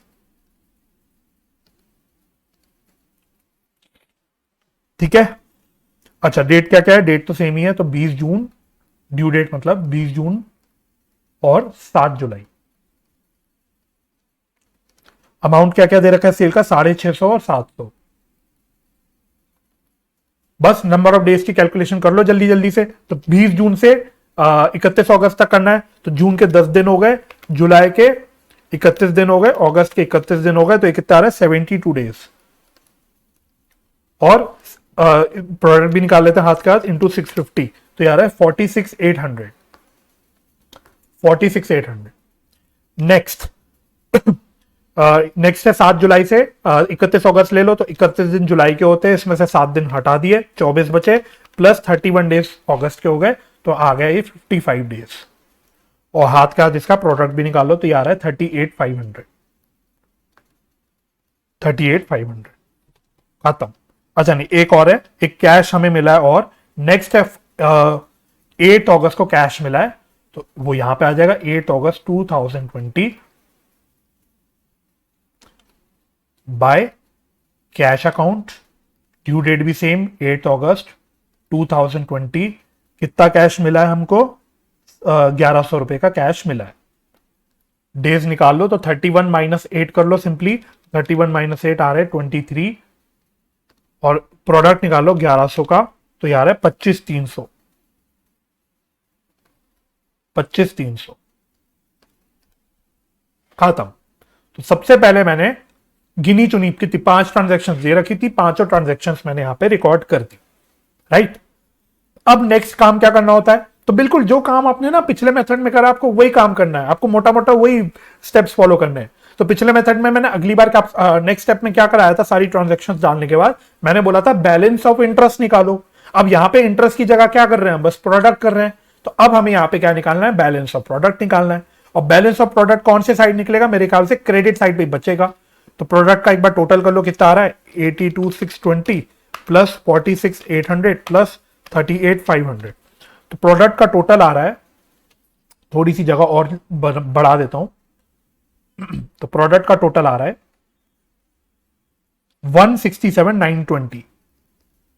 167,920, right. तो यहां पे भी टोटल ले आएगा 167,920, ठीक है। तो बैलेंस कितना बचा, यहां बैलेंस निकाल लो, बैलेंस ऑफ प्रोडक्ट कितना बच रहा है, इधर हमारा निकल जाएगा बैलेंस। तो इसमें से 38,500 बचा माइनस 25,300, तो ये बैलेंस बच रहा है 104,120। 104,120। इसको हम क्या बोलेंगे, एक तो डेट डालेंगे हम लोग, लास्ट डेट यानी 31 अगस्त, जो मतलब जिस डेट पे अकाउंट बन रहा है, और बोलेंगे इसको हम बाय बैलेंस ऑफ प्रोडक्ट, ठीक है। यहां पे ड्यू डेट नहीं डालोगे तो चल जाएगा। तो ये हो गया हमारा बैलेंस ऑफ प्रोडक्ट। बस ऊपर हमने बोला था पिछले मेथड में बैलेंस ऑफ इंटरेस्ट, यहां बोल रहे हैं बैलेंस ऑफ प्रोडक्ट, खत्म बात। अब इंटरेस्ट टेबल में मैंने क्या बोला था आपको, जिस साइड बैलेंस ऑफ इंटरेस्ट बचता है उसके ऑपोजिट साइड नेट इंटरेस्ट आता है। लॉजिक भी मैंने उस मेथड में क्लियर भी कर दिया था क्वेश्चन की हेल्प से। सेम चीज यहां पे भी हो रही है, जिस साइड बैलेंस ऑफ प्रोडक्ट बच रहा है उसके ऑपोजिट साइड इंटरेस्ट आएगा, डिट्टो सेम वे में। तो इसका मतलब जब बैलेंस ऑफ प्रोडक्ट मेरा क्रेडिट साइड बच रहा है, तो मेरे को यह पता लग गया कि मेरा नेट इंटरेस्ट बचेगा इधर, नेट इंटरेस्ट इधर बचेगा, ठीक है। और डेट भी मुझे पता है क्या आएगी, 31 अगस्त 2020। 31 अगस्त 2020। अब आपको इंटरेस्ट की कैलकुलेशन करनी है, तो वो इंटरेस्ट की कैलकुलेशन आपको दिखानी होती है। तो इंटरेस्ट की कैलकुलेशन हम नीचे करेंगे, नेट इंटरेस्ट। नेट इंटरेस्ट, अब ये इंटरेस्ट पहली बात ये आइडेंटिफाई करो, क्या ये इंटरेस्ट रिसीवेबल है कि पेएबल है। तो आप देख लो, हम इंटरेस्ट को डेबिट साइड पे डाल रहे हैं, इंटरेस्ट को हम डेबिट साइड में डाल रहे हैं, इंटरेस्ट को क्रेडिट कर रहे हैं हम लोग। यानी हम जब पार्टी के अकाउंट के डेबिट साइड पे डाल रहे हैं, यानी हम बोल रहे हैं कि ये इंटरेस्ट मेरे को मिलेगा, तभी तो हम पॉल के डेबिट साइड में डाल रहे हैं। तो ये इंटरेस्ट मेरा रिसीवेबल है। और लॉजिक आपका सेम, आप उस हिसाब से भी सोच सकते हो जो लॉजिक मैंने आपको पिछले क्वेश्चन में बताया था। आप अमाउंट का टोटल देख लेना, तो डेबिट साइड का जो अमाउंट का टोटल है वो क्रेडिट साइड के अमाउंट के टोटल से ज्यादा आ रहा होगा। तो यानी नेट में हमको अमाउंट मिलना है, नेट में हमको मिस्टर पॉल से पैसा मिलना है। तो जब नेट में मैं कह रहा हूं मुझे पैसा मिलना है, तो उस नेट के अमाउंट पे मेरे को नेट पे इंटरेस्ट भी मिलेगा। जब मुझे नेट में पैसा मिलना है तो मुझे नेट पे उस अमाउंट पे इंटरेस्ट भी मिलेगा। तो ये लॉजिक भी आप यहां पे बिठा सकते हो। तो एनीवे, नेट इंटरेस्ट आप यहां पे कैसे निकालोगे, तो उसका फॉर्मूला मैंने क्या लिखवाया हुआ है, मैं फॉर्मूला यहां पे दोबारा लिख लेता हूं। फॉर्मूला आता है आपका balance of product into rate upon 100 into 1/365। ये फॉर्मूला आपको अप्लाई करना है और आपका इंटरेस्ट निकल जाएगा। तो बैलेंस ऑफ प्रोडक्ट कितना निकाला हुआ था मैंने 104 120, 104 120 हमारा बैलेंस ऑफ प्रोडक्ट है। इंटरेस्ट का रेट इसने कितना बता रखा था क्वेश्चन में, 10% इंटू 1/365। तो बस इसको यहां पे निकाल लो, कितना आ रहा है ये, 104 120 इंटू 10% डिवाइड बाय 365। तो ये आ रहा है 28.526 करके कुछ आ रहा है। तो मैं राउंड ऑफ कर देता हूं, 2 डेसिमल्स तक ले लेंगे, तो 28.53 राउंड ऑफ करके मैं ले लेता हूं। तो नेट पे मैं कह रहा हूं कि मिस्टर पॉल से मेरे को 28.53 रुपीज मिलेंगे, वो मैं यहां डाल दूंगा 28.53, खत्म। बस अब ये आपने डाल दिया, अब आप अपना रुपीस का भी कॉलम का टोटल करके इसको बैलेंस ऑफ कर सकते हो। तो कितना टोटल आ रहा है, 1020 प्लस 650 प्लस 700 प्लस 28.53, तो ये आ रहा है 2398.53। इधर का भी टोटल कितना आएगा, 2398.53। तो बस कितना बैलेंस बच रहा है निकाल लो, तो वही 31 अगस्त 2020 को मेरा बाय बैलेंस सीडी बच जाएगा। बाय बैलेंस सीडी इंटू इसमें से 500 गए और 1100 गए, तो कितना बच रहा है, 798.53, 798.53, 798.53। तो देखो इसका मतलब क्या है, ये तो हो गया मेरा खत्म, क्लोजिंग बैलेंस मेरा 798.53 आ गया, इंटरेस्ट मैंने सब जोड़ दिया। लेकिन इसका मतलब क्या है, देखो कहानी में क्या हो रहा है, हम account current mister Paul mister Singh को अकाउंट करेंट दे रहा है, रेंडर कर रहा है। तो बेसिकली जब वो क्या कहते हैं मिस्टर पॉल को अकाउंट करेंट दे रहा है, तो वो इस अकाउंट करेंट की हेल्प से बोल क्या रहा है उसको कोई एक मैसेज दे रहा है। जब वो ये क्लोजिंग बैलेंस फाइनली निकाल रहा है, जब इतनी पूरी हमने मेहनत करी, वो क्यों करी, ताकि ये बैलेंस हम निकाल पाए। वो बेसिकली क्या कह रहा है, तो मैं यहां हिंदी में लिख लेता हूं, मिस्टर सिंह मिस्टर पॉल से कह रहा है कि अगर आप मेरा पेमेंट 31 अगस्त 2020 को करते हो तो आपको ₹798.53 देने होंगे इंक्लूडिंग इंटरेस्ट।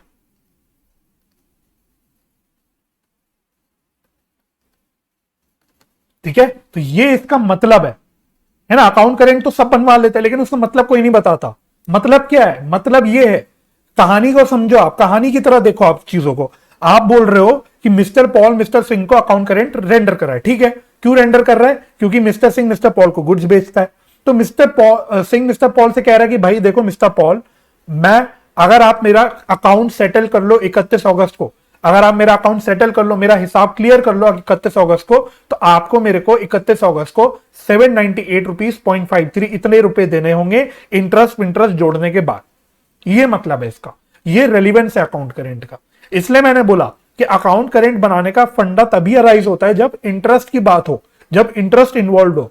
अगर भाई इंटरेस्ट इन्वॉल्व ही नहीं होगा तो फिर जैसे आप बचपन से डेटर का अकाउंट बनाते थे या क्रेडिटर का अकाउंट बनाते थे, वही अकाउंट बना के आपका काम चल जाएगा। आपको इतना बड़ा अकाउंट करेंट बनाने की आवश्यकता ही नहीं, आपको नंबर ऑफ डेज की कैलकुलेशन करने की आवश्यकता ही नहीं। आपको ये सारी कैलकुलेशन करनी क्यों पड़ रही है, क्योंकि यहां पे इंटरेस्ट की बात आ रही है। तो इंटरेस्ट नहीं है कहानी में, तो फिर अकाउंट करेंट की बात ही नहीं होगी।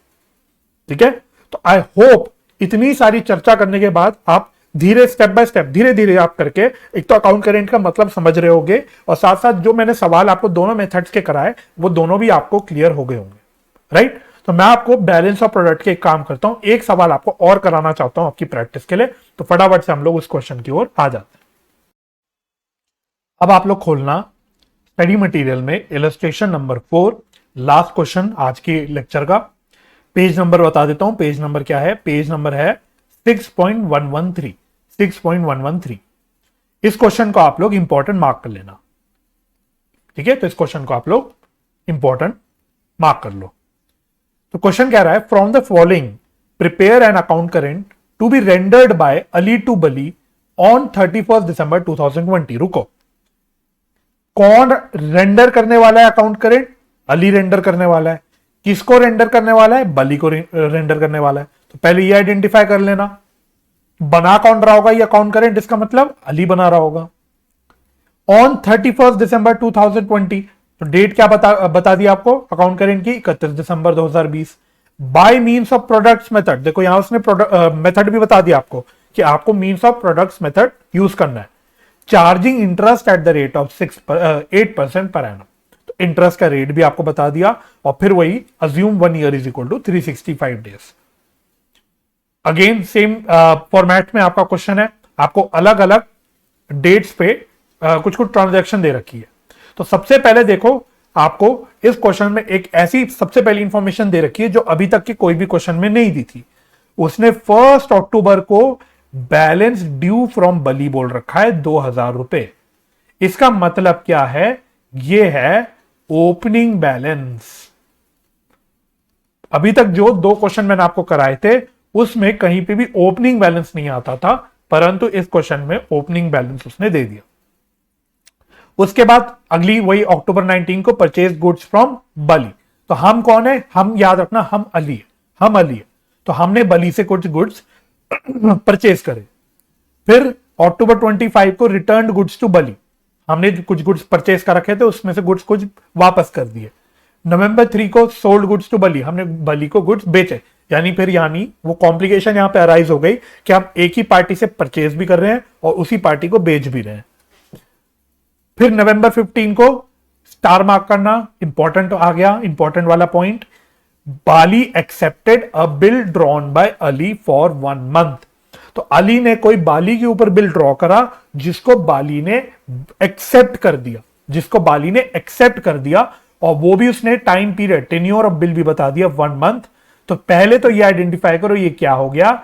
ये हो गया हमारे लिए, यानी अली के लिए बिल्स रिसीवेबल, बिल्स रिसीवेबल। ठीक है, तो 1 महीने का बिल है, 15 नवंबर को ये एक्सेप्ट हुआ। इसके अलावा भी 30 नवंबर को bill accepted by Bali earlier dishonoured on the due date. Bill accepted by Bali earlier dishonoured on the due date. कोई पुराना कोई बिल एक्सेप्ट किया हुआ था, बाली ने कोई कभी पुराना कोई बिल एक्सेप्ट किया था 3000 रुपए का, वो बिल यहां पे डिसऑनर हो गया। वो बिल यहां पे, अरे भाई इधर आजा, डिसऑनर हो गया। तो ये भी एक इंपॉर्टेंट पॉइंट आ गया। फिर 15 दिसंबर को कहता है रिसीव्ड कैश फ्रॉम बाली। ठीक है, तो 15 दिसंबर को गुड्स कैश हमको रिसीव हो गया। आओ जी करना शुरू करते एक एक करके। तो क्वेश्चन आप लोग अपने सामने खोल के रखना, और सबसे पहले आप वीडियो चाहे तो पॉज करके अपना वही फॉर्मेट, जो फॉर्मेट मैंने आपको सिखाया था पिछले क्वेश्चन में, वो फॉर्मेट आपने अपने पास पहले बना के रेडी रख लेना। ठीक है, तो मैं अब उम्मीद करता हूं आपने अपने पास फॉर्मेट बना लिया होगा। अब आपको सबसे पहले क्या करना है? सबसे पहले आपको अप्रोप्रिएट हेडिंग डालनी है अकाउंट करेंट की। तो कौन बना रहा है अकाउंट करेंट? इसमें अली बना रहा है। किसका बना रहा है? बली का बना रहा है। तो क्या हेडिंग डालेंगे हम लोग? बाली इन अकाउंट करेंट विद अली, और नीचे क्या लिखेंगे? इंटरेस्ट अप टू, कौन सी डेट को बन रहा है? 31 दिसंबर को बन रहा है। तो 31 दिसंबर को बन रहा है। 31 दिसंबर कौन सा ईयर है? 2020। 2020 at the rate of, interest rate क्या बता रखा है? 8% per annum, eight the rate of 8% per annum. तो प्रॉपरली पहले हमको हेडिंग लिखनी है, प्रॉपरली हमको पहले हेडिंग लिखनी है। अब सबसे पहली इंफॉर्मेशन उसने क्वेश्चन में क्या बता रखी है? सबसे पहली इंफॉर्मेशन उसने 1 अक्टूबर की बता रखी है। तो मैं यहां लिख लेता हूं 1 अक्टूबर 2020। 1 अक्टूबर 2020 को लिखा हुआ है balance due from Bali. Balance due from Bali यानी बाली से हमको कुछ पैसा रिसीव होना है। तो ये आपको ओपनिंग बैलेंस दे रखा है, और ये किसका बैलेंस दे रखा है? क्या ये डेटर है कि क्रेडिटर है? ये डेटर है, क्योंकि हमको ओपनिंग डेट पे बाली से पैसा मिलना है। तो डेटर का ओपनिंग बैलेंस हम कहां डालते हैं? डेबिट साइड पे डालते हैं। तो हम डाल देंगे टू बैलेंस बीडी, ये हमारा ओपनिंग बैलेंस हो गया। और ड्यू डेट भी इसकी क्या डालेंगे हम लोग? ड्यू डेट भी हम इसकी क्या डालेंगे? ड्यू डेट भी हम इसकी, ड्यू डेट में हम कुछ भी नहीं डालेंगे, ड्यू डेट में हम यहां पे कुछ भी नहीं डालेंगे। ध्यान से, ड्यू डेट कुछ नहीं डालेंगे। अभी रीजन बताऊंगा क्यों ड्यू डेट नहीं डालेंगे, अभी रुक जाना। अच्छा, अमाउंट कितना बता रखा है? 2,000 रुपए बता रखा है, अमाउंट बता रखा है 2,000 रुपए। अब मेरी बात ध्यान से सुनना, जब मैंने आपको मेथड नंबर 1 में इंपॉर्टेंट पॉइंट्स लिखवाए थे, वहां पे एक बार आना। मेथड नंबर 1 में इंपॉर्टेंट पॉइंट्स में एक सेकेंड पॉइंट ऐसा पॉइंट था जो अभी तक मैंने आपको कवर नहीं करवाया था, बाकी सारी चीजें हमने कवर कर ली थी। यहां पे देखो अब क्या लिखा था, पढ़ना ध्यान से। For calculation of number of days for opening balance, opening date as well as date of preparation of account current both are included. जब नॉर्मल अभी तक हम क्वेश्चन कर रहे थे जहां पे हमें ड्यू डेट ट्रांजैक्शन पीरियड के बीच में ही होती थी और ड्यू डेट हमें दे देता था, उसमें हम लोग ड्यू डेट को एक्सक्लूड करते थे और डेट लास्ट डेट को यानी डेट ऑफ अकाउंट करेंट को हम लोग इंक्लूड करते थे। लेकिन जब ओपनिंग बैलेंस की बात हो रही है तो आपको क्या ध्यान रखना है कि आपको दोनों भी, ओपनिंग डेट भी इंक्लूड करना है कैलकुलेशन में, नंबर ऑफ डेज की कैलकुलेशन में, और of course date of account current भी इंक्लूड करना है। ये तो हो गई रटने वाली बात। तो रटने वाले तो ये रट लो, है ना, ये तो रट लो आप लोग, मतलब रट ही लो तो अच्छा है एक प्रकार से याद रखने के लिए कि आपको दोनों भी डेट्स इंक्लूड करके चलनी है, ओपनिंग डेट भी और date of preparation of account current भी। अब ऐसा क्यों, कहां देखूं मैं, कहां लिखूं, एक मिनट रुको, नीचे याद आता। अब मैं ऐसा आपसे क्यों कह रहा हूं? अब एक बात सोचना, अब एक बात सोचो, इस पेन से लिखते हैं। इंटरेस्ट की बात कब आती है? अगर मैं बोलता हूं किसी की पेमेंट की ड्यू डेट है, ऐसी रैंडमली ले रहा हूं, 2 अक्टूबर, 2 अक्टूबर 2020। अगर कोई व्यक्ति ड्यू डेट पे पेमेंट कर देता है, अगर कोई व्यक्ति ड्यू डेट पे पेमेंट कर देता है, तो क्या आप कोई इंटरेस्ट लगाते हो? क्या आप कोई इंटरेस्ट लगाते हो? मुझे बताओ। अगर कोई व्यक्ति ड्यू डेट पे पेमेंट कर देता है तो क्या इंटरेस्ट कोई लगाया जाएगा? Answer is no. जब ड्यू डेट पे पेमेंट हो गई तो इंटरेस्ट क्यों लगाया जाएगा? इंटरेस्ट कब लगाया जाता है? जब पेमेंट ड्यू डेट के बाद होती है, जब डिलेड पेमेंट होती है ना। इसलिए जब हम नंबर ऑफ डेज कैलकुलेट करते हैं, चाहे मैंने यहां पे सिखाया हो, चाहे मैंने आपको एवरेज ड्यू डेट के चैप्टर में सिखाया हो, हम हमेशा ड्यू डेट को एक्सक्लूड ही करते थे कैलकुलेशन ऑफ डेज में। हम क्यों करते थे? क्योंकि भाई अगर कोई व्यक्ति ड्यू डेट पे पेमेंट कर देगा तब तो कोई इंटरेस्ट लगेगा ही नहीं ना। अगर 2 अक्टूबर को कोई ड्यू डेट पड़ रही है और ड्यू डेट 2 अक्टूबर पे वो पेमेंट कर देता है, तो 2 अक्टूबर पे पेमेंट करने पे कोई इंटरेस्ट की तो बात होगी नहीं। इंटरेस्ट कब से लगना शुरू होगा? जब ये 2 अक्टूबर का 3 अक्टूबर हो जाएगा, तो 3 अक्टूबर से इंटरेस्ट लगना शुरू हो जाएगा, है ना। इसलिए हम लोग बोलते हैं कि ड्यू डेट की जब हम नंबर ऑफ डेज की कैलकुलेशन करते हैं तो ड्यू डेट को एक्सक्लूड कर दो भाई, क्योंकि ड्यू डेट पे जब पेमेंट होगी तो उस पर इंटरेस्ट लगेगा ही नहीं, इंटरेस्ट तो 3 अक्टूबर से लगना शुरू होगा। लेकिन अब मैं बात कर रहा हूं ओपनिंग बैलेंस की। सपोज ये ओपनिंग डेट है, इसी क्वेश्चन में ले लेते हैं। ओपनिंग डेट क्या है? 1 अक्टूबर 2020। 1 अक्टूबर 2020 ये मेरी ओपनिंग डेट है। अब यहां पे उस ओपनिंग डेट पे उसने मेरे को एक ओपनिंग बैलेंस बता रखा है, उसने मेरे को एक ओपनिंग बैलेंस दे रखा है इस क्वेश्चन में। ये ओपनिंग बैलेंस क्यों आ रहा होगा? लॉजिकली सोचना, जब ओपनिंग बैलेंस मेरा 1 अक्टूबर को आ रहा है, इसका मतलब क्या? इस अमाउंट की, जो भी अमाउंट का ओपनिंग बैलेंस है, इस अमाउंट की ड्यू डेट तो निकल चुकी होगी पहले ही कभी, तभी तो आज मेरे पास ओपनिंग बैलेंस खड़ा है। अगर इसकी ड्यू डेट आज ही होती तो ये क्वेश्चन बोलता कि आज ट्रांजैक्शन हुई है जिसकी ड्यू डेट आज की है। लेकिन ये ओपनिंग बैलेंस पे एक ड्यू अमाउंट बता रहा है, वो बोल रहा है बैलेंस ड्यू फ्रॉम बाली। 1 अक्टूबर को ओपनिंग डेट पे बाली से कुछ पैसा हमको मिलना था। तो यानी कि इसका मतलब क्या है कि इस अमाउंट का जो ड्यू डेट होगा वो पहली 1 अक्टूबर से पहले कभी निकल चुका होगा। वो ड्यू डेट मेरे को नहीं पता क्या ड्यू डेट थी, ये ओपनिंग बैलेंस की ड्यू डेट क्या थी मेरे को पता नहीं क्या थी, इसलिए मैंने ड्यू डेट पे कुछ भी नहीं लिखवाया। मैंने आपको बोला ड्यू डेट पे कुछ भी नहीं आएगा क्योंकि मेरे को पता ही नहीं कि इसकी ड्यू डेट क्या होगी। लेकिन मेरे को इतना पता है कि भाई ड्यू डेट 1 अक्टूबर से पहले निकल चुकी होगी, है ना। तो अगर 1 अक्टूबर को ही मेरा बैलेंस खड़ा है और ड्यू डेट मेरी पहली निकल चुकी है, तो हर दिन का मेरा इंटरेस्ट लगेगा। इवन 1 अक्टूबर को भी इंटरेस्ट लगना चाहिए, क्योंकि ड्यू डेट तो पहली निकल चुकी है। 1 अक्टूबर को भी इंटरेस्ट लगेगा, 2 अक्टूबर को भी इंटरेस्ट लगेगा, 3 अक्टूबर को भी लगेगा, अप टिल जो भी लास्ट डेट है, डेट ऑफ अकाउंट करेंट, पूरे पीरियड का इंटरेस्ट लगेगा, है ना। तो इसलिए मैंने बोला कि ओपनिंग बैलेंस के केस में हमको पहले दिन को, ओपनिंग डेट को भी इंक्लूड करना है इन नंबर ऑफ डेज। क्यों? क्योंकि इसकी ड्यू डेट पहले निकल चुकी है, यानी ओपनिंग डेट का भी इंटरेस्ट निकालना होगा हमको, इसलिए ओपनिंग डेट को भी हमको इंक्लूड करना पड़ेगा नंबर ऑफ डेज में। तो आई होप आप इसका लॉजिक समझ पाए होगे कि जो चीजें मैंने आपको लिखवाई उसका लॉजिक क्या है। हर चीज का लॉजिक होता है, ठीक है। तो इस चीज का लॉजिक ये है, ठीक है। तो पहले आपको क्या ध्यान रखना है, ड्यू डेट में कुछ मत डाल देना, क्योंकि आपको ड्यू डेट नहीं पता। आंख बंद करके 1 अक्टूबर मत डाल देना। ये मत बोलना सर आपने बोला था जहां ड्यू डेट ना हो वहां हम डेट ऑफ ट्रांजैक्शन लेते हैं। ये डेट ऑफ ट्रांजैक्शन नहीं दे रखी 1 अक्टूबर, ये आपको ओपनिंग डेट दे रखी है। This is not date of transaction, this is just opening date 1 अक्टूबर, ठीक है। तो इसलिए हम ये नहीं बोल सकते कि भाई यहाँ पे हम 1 अक्टूबर को ड्यू डेट मान ले, नहीं, ठीक है। इसकी ड्यू डेट कभी पहले 1 अक्टूबर से पहले होगी, मुझे इतना पता है, कितनी है मेरे को नहीं पता। लेकिन नंबर ऑफ डेज कैलकुलेट करते वक्त अब आपको क्या याद रखना है, आपको इस 1 अक्टूबर को भी इंक्लूड करना है और 31 दिसंबर डेट ऑफ अकाउंट करेंट दोनों को भी इंक्लूड करके चलना है। तो अब हम यहाँ पे डेज की कैलकुलेशन कैसे करेंगे, तो अब हम जब कैलकुलेट करेंगे तो हम पूरा अक्टूबर लेंगे, 31 दिन का अक्टूबर लेंगे, क्योंकि 1 तारीख हमें इंक्लूड करना है। फिर सितंबर के 30 दिन, अक्टूबर के 31 दिन, नवंबर के 30 डेज और दिसंबर के 31 डेज। तो ये कितना निकल के आ रहा है, ये निकल के आ रहा है, एक मिनट, अक्टूबर के 31 दिन, नवंबर के 30 दिन और दिसंबर के 31 डेज, सॉरी, है ना। तो दोबारा कर लेता हूं, अक्टूबर के 31 दिन, नवंबर के 30 दिन और दिसंबर के 31 दिन, तो ये आ रहा है 92 डेज, ये आ रहा है 92 डेज इंक्लूडिंग 1 अक्टूबर, ठीक है।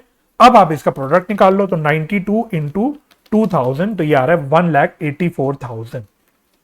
तो ये हो गई पहली इंपॉर्टेंट पॉइंट, ओपनिंग बैलेंस का हमको कैसे करना होता है। अब अगला ट्रांजैक्शन देखो, अक्टूबर 19 को परचेज्ड गुड्स फ्रॉम बाली। तो हमने बाली से गुड्स परचेज करे, तो हमने एंट्री क्या करी होगी, purchase account debit to Bali account. तो आ जाओ जी तो यहां पे हो गई परचेज की डेट 19 अक्टूबर 2020। तो वही, ये तो हम कर चुके ऑलरेडी प्रैक्टिस, बाय परचेज। अब ड्यू डेट क्या लेंगे, इसमें कोई ड्यू डेट दे नहीं रखी, तो यहां पे ये ट्रांजैक्शन डेट है, 19 अक्टूबर ट्रांजैक्शन डेट है, इसी को हम लोग ड्यू डेट मान के चलेंगे। अमाउंट ऑफ परचेज कितना बता रखा है, 3200 रुपए। तो अब आप नंबर ऑफ डेज निकाल लो, तो 19 अक्टूबर से 31 दिसंबर तक एक्सक्लूडिंग 19 अक्टूबर। तो 31 में से 19 गए, बच गए 12 दिन अक्टूबर के, नवंबर के 30 दिन और दिसंबर के 31 दिन। तो ये आ रहा है 73 इंटू 3200, तो ये आ रहा है 233,600। इधर आना पड़ेगा मेरे को, 233,600। नेक्स्ट ट्रांजैक्शन क्या दे रखी है, रिटर्न गुड्स टू बाली। हमने गुड्स रिटर्न करे बाली को, तो परचेज रिटर्न, यानी ये परचेज रिटर्न है, गुड्स रिटर्न टू बाली मतलब परचेज रिटर्न। तो परचेज रिटर्न की एंट्री बनाओ, क्या होती है, Bali account debit to purchase return account. Purchase return credit होता है ना, और बाली डेबिट होगा। तो हम यहां पे क्या करेंगे, डेबिट साइड में लिख देंगे टू परचेज रिटर्न। डेट क्या बता रखी है क्वेश्चन में, 25 अक्टूबर, 25 अक्टूबर, है ना। और ड्यू डेट क्या होगी इसकी, इसकी भी ड्यू डेट हम 25 अक्टूबर ही लेंगे। अमाउंट कितना है परचेज रिटर्न का, 800 रुपए। डेज निकाल लो, तो वही 25 अक्टूबर से लेके 31 दिसंबर तक। तो 31 माइनस 25, तो अक्टूबर के हो गए 6 दिन, नवंबर के 30 दिन, दिसंबर के 31 दिन। तो ये आ रहा है 67। तो 67 इंटू 800, ये हो गया 53,600, 53,600। नेक्स्ट नेक्स्ट क्या है, सोल्ड गुड्स टू बाली। अब क्या हमने गुड्स बेचे बाली को, तो एंट्री क्या हो जाएगी, Bali account debit to sales account. तो बाली होगा हमारा डेबिट, तो डेबिट साइड में लिख देंगे टू सेल्स अकाउंट। कितने रुपए की सेल करी है, 5400 की करी है। डेट क्या बता रखी है, 3 नवंबर 2020। और ड्यू डेट भी हम इसमें 3 नवंबर ही लेके चलेंगे। अच्छा, अब इसकी नंबर ऑफ डेज निकालो तो नवंबर के 30 दिन होते हैं -3, तो 27 प्लस दिसंबर के 31 दिन, तो ये आ रहा है 58। तो 58 इंटू 5400, तो ये आ रहा है 313,200। 313,200। यहां तक बात खत्म हो गई। अब 15 नवंबर की ट्रांजैक्शन देखो क्या कह रहा है। 15 नवंबर को बोलता है Bali accepted a bill drawn by Ali. हमने बाली के ऊपर कोई बिल ड्रॉ किया जो उसने एक्सेप्ट करा। तो ये तो मैंने आपको पहले बता दिया था, ये हमारे लिए क्या हो गया, बिल रिसीवेबल, यानी हमको एक बिल रिसीवेबल मिला। अब बिल्स ऑफ एक्सचेंज में मैं ऑलरेडी चैप्टर डिस्कस कर चुका हूं। तो बीआर जब हमको मिलता है तो हम एंट्री क्या करते हैं, bills receivable account debit to party account या टू ड्रॉई अकाउंट। यहां पे मेरा ड्रॉई बन गया बाली। तो एंट्री क्या करेंगे हम लोग, bills receivable account debit to Bali account. तो बाली को क्रेडिट करेंगे, तो यहां मैं लिख दूंगा बाय बिल्स रिसीवेबल अकाउंट। ठीक है, तो मैंने कुछ सोच समझ के आपको पहले बिल्स ऑफ एक्सचेंज करवाया है ना। मैं जो भी सीक्वेंस में चैप्टर्स कवर कर रहा हूं कुछ सोच समझ के कर रहा हूं। अगर आपने बिल्स ऑफ एक्सचेंज चैप्टर नहीं पढ़ा होता तो यहां आपको अटक जाते है ना। आगे अगले पॉइंट में बल्कि डिसऑनर की भी बात हो रही है। तो अगर आपने बिल्स ऑफ एक्सचेंज नहीं पढ़ा होता तो आप यहां अटक जाते, कंफ्यूज हो जाते कि हम कैसे करेंगे। लेकिन अब आप बिल्स ऑफ एक्सचेंज पढ़ चुके हो, आपको सारी एंट्रीज पता है, तो अब आप इजीली यहां पे उसको अप्लाई कर पाओगे, राइट। तो बिल्स रिसीवेबल हमको मिला, कौन सी डेट को मिला, 15 नवंबर को, 15 नवंबर 2020। ठीक है, अब इसकी ड्यू डेट क्या होगी। अब ड्यू डेट निकालना है आपको, अगेन बिल्स ऑफ एक्सचेंज का कॉन्सेप्ट लगाना है ना। तो ड्यू डेट की कैलकुलेशन हम बिल्स ऑफ एक्सचेंज चैप्टर में भी डिस्कस कर चुके, बिल्स ऑफ एक्सचेंज के केस में, और एवरेज ड्यू डेट में भी कर चुके। तो एक महीने का बिल है, तो 15 नवंबर से एक महीने आगे चले गए तो कहां पहुंच जाएंगे हम, 15 दिसंबर को पहुंच जाएंगे। प्लस 3 दिन का ग्रेस पीरियड भी ऐड करना होगा। तो 15 दिसंबर में 3 दिन का ग्रेस पीरियड ऐड किया तो आ गया 18 दिसंबर। 18 दिसंबर, राइट। अमाउंट कितना दे रखा है बिल का, किधर गया, 2400। हाँ ठीक है, 2400, राइट। अब बस ड्यू डेट से आप लोग गिनोगे 31 दिसंबर को, तो 18 दिसंबर से लेके 31 दिसंबर गिनना है, तो 31 माइनस 18 कर दोगे सिंपली, तो आ जाएगा 13, और इंटू कर दोगे 2400, तो आ जाएगा 31,200। 31,200 हो गई बात खत्म। अब bill accepted by Bali earlier dishonoured on the due date.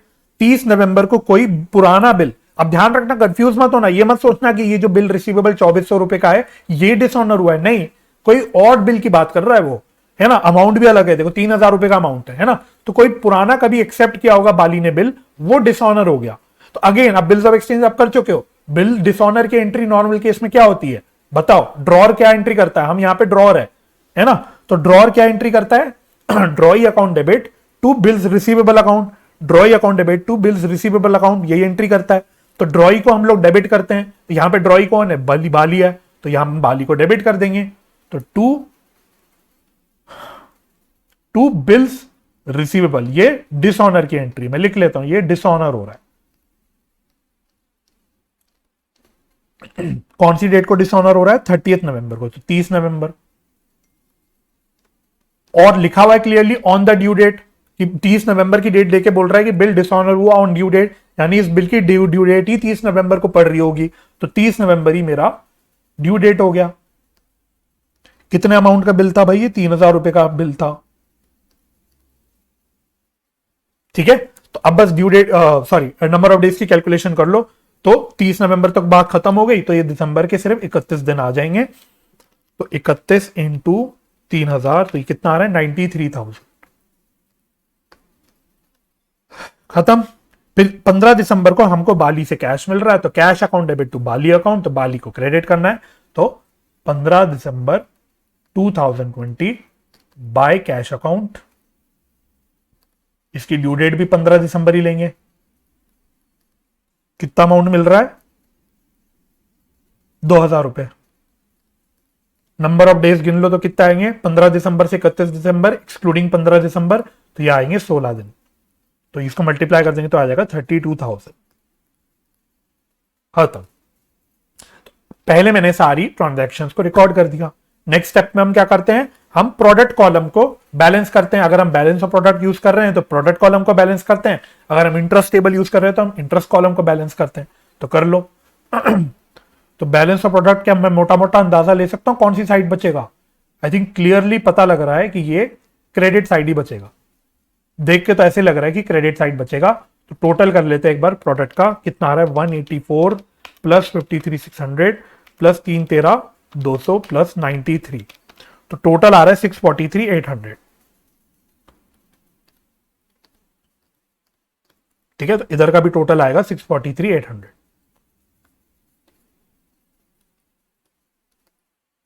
Balance बच कितना रहा है? तो बैलेंस निकाल लो पहले, बैलेंस ऑफ प्रोडक्ट। तो बैलेंस कितना बच रहा है इसमें से माइनस करो, 233,600 माइनस 31,200 माइनस 32,000, 3,47,000, 3,47,000। इसको क्या टर्म बोलते हैं हम लोग? इसको हम बोलते हैं बाय बैलेंस ऑफ प्रोडक्ट। पूरा लिखना है, by balance of product. Date क्या होगी? Last date, date of account credit 31 दिसंबर 2020, खत्म। और फंडा हमारा क्या है? जिस साइड बैलेंस ऑफ प्रोडक्ट बच रहा है उसके ऑपोजिट साइड इंटरेस्ट आता है। तो इंटरेस्ट मेरा यानी 31 दिसंबर को आएगा यहां पे टू इंटरेस्ट। इसको हम लोग कैलकुलेट कर लेंगे वर्किंग नोट में। आ जाओ, तो यहां कर लेते हैं फटाफट से। इंटरेस्ट और नेट बोल देता हूं, नेट इंटरेस्ट, और ये क्या होगा अगेन यहां पे रिसीवेबल होगा, नेट इंटरेस्ट रिसीवेबल। तो balance of product 3,47,000 into interest rate, interest rate कितना बता रखा था 8%, इंटू 1/365, तो ये कितना आएगा? तो निकाल लेते हैं, इंटू 8% डिवाइड बाय 365, तो ये आ रहा है 76.05, 76.05। तो 76.054 करके कुछ आ रहा है, तो मैं राउंड ऑफ करके 2 डेसिमल प्लेस तक ही लूंगा, 76.05 ले लो। इसको कोरिस्पॉन्डिंगली अमाउंट कॉलम में डाल देते हैं।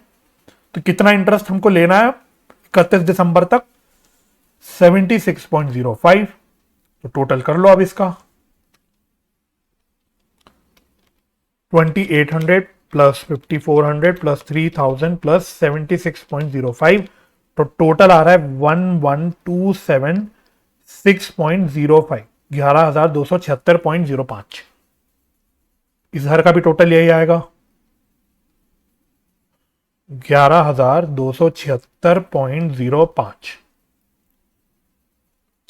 इसमें से माइनस कर दो 3,200 माइनस 2,400 माइनस 2,000, तो कितना बच रहा है ये 3,676.05। तो ये 31 दिसंबर को क्लोजिंग बैलेंस आ गया बाय बैलेंस सीडी। तो अगेन इसका मतलब क्या है?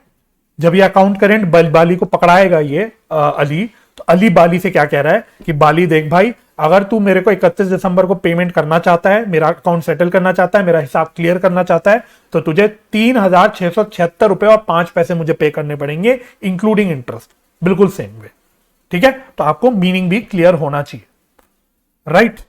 तो ये हो गया आपका बैलेंस ऑफ प्रोडक्ट मेथड। ठीक है, हालांकि अभी हमें इसमें थोड़ी 1-2 चर्चाएं और करनी है जो मैं नेक्स्ट लेक्चर में कवर करूंगा, राइट? तो इससे पहले कि मैं अपना लेक्चर क्लोज करूं, मैं आपको देख लेता हूं कि आप कौन सा क्वेश्चन आप कर सकते हो। तो थोड़ा सा और टाइम देना, क्योंकि अगर मैं नहीं बताता तो कई बच्चे मुझे बाद में बोलते हैं कि सर आप होमवर्क नहीं देते। एक तो आपको क्या करना है, इलस्ट्रेशन नंबर 1 करना है यूजिंग मेथड 2, यानी balance of product method use करके आपको इलस्ट्रेशन नंबर 1 करना है। इसका आंसर आपको मिल जाएगा पेज नंबर कौन सा है? पेज नंबर 6.110 में। इसका आंसर आपको पेज नंबर 6.110 पे मिल जाएगा। इसके अलावा आपको और क्या करना है? इलस्ट्रेशन 2 तो मैं करा चुका, 3 अभी करना नहीं, 4 भी मैं करा चुका। इलस्ट्रेशन 5 मेरे ख्याल से आप कर सकते हो। थोड़ा सा बस ट्रांजैक्शन ज्यादा है, बाकी चीजें वही हैं जो मैं ऑलरेडी कवर करा चुका। इलस्ट्रेशन 5 कर सकते हो, फिर इलस्ट्रेशन 6 भी कर सकते हो, ठीक है। इसके अलावा प्रैक्टिकल क्वेश्चन में कोई क्वेश्चन करा जा सकता है क्या?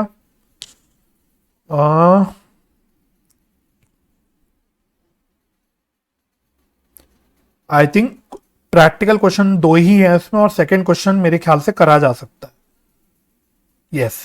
इसके अलावा प्रैक्टिकल क्वेश्चन जो एंड में दिए होते हैं, इसका क्वेश्चन नंबर 2 कर सकते हो, ठीक है। तो कितने क्वेश्चन हो गए? मोटे मोटे 4 क्वेश्चन हो गए आपके।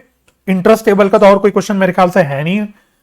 मैंने आपको पहले भी बोला, इंटरेस्ट टेबल से एग्जाम में क्वेश्चन आने की एक्सपेक्टेशन कम ही है, तो आप रिवाइज जरूर कर लेना। जो मैंने आपको इंटरेस्ट टेबल का जो क्वेश्चन कराया था उसको एक बार रिवाइज कर लेना। और आपको सबसे ज्यादा जोर देना है बैलेंस और प्रोडक्ट मेथड में। तो मैंने आपको सारे होमवर्क जितने भी दिए बैलेंस और प्रोडक्ट के दिए, राइट। तो मैं उम्मीद करता हूं ये लेक्चर आपको हेल्पफुल लगा होगा। अगर ये आपको हेल्पफुल लगा है तो सपोर्ट जरूर कीजिएगा, आप वीडियो को लाइक और शेयर जरूर कीजिएगा। और अगर चैनल सब्सक्राइब नहीं किया तो चैनल सब्सक्राइब कर दीजिएगा। अगर आप मेरे साथ फ्यूचर लेक्चर में बने रहना चाहते हैं तो नोटिफिकेशन पाने के लिए बेल आइकन प्रेस कर दीजिएगा। तो मुझे अपना समय देने के लिए बहुत बहुत धन्यवाद। अपना ख्याल रखिए, परिवार का ख्याल रखिए, हंसी खुशी रहिए, एक दूसरे की मदद करते रहिए और पॉजिटिव माइंडसेट से पढ़ाई करते रहिए। हम मिलेंगे नेक्स्ट लेक्चर में, तब तक के लिए bye bye and take care.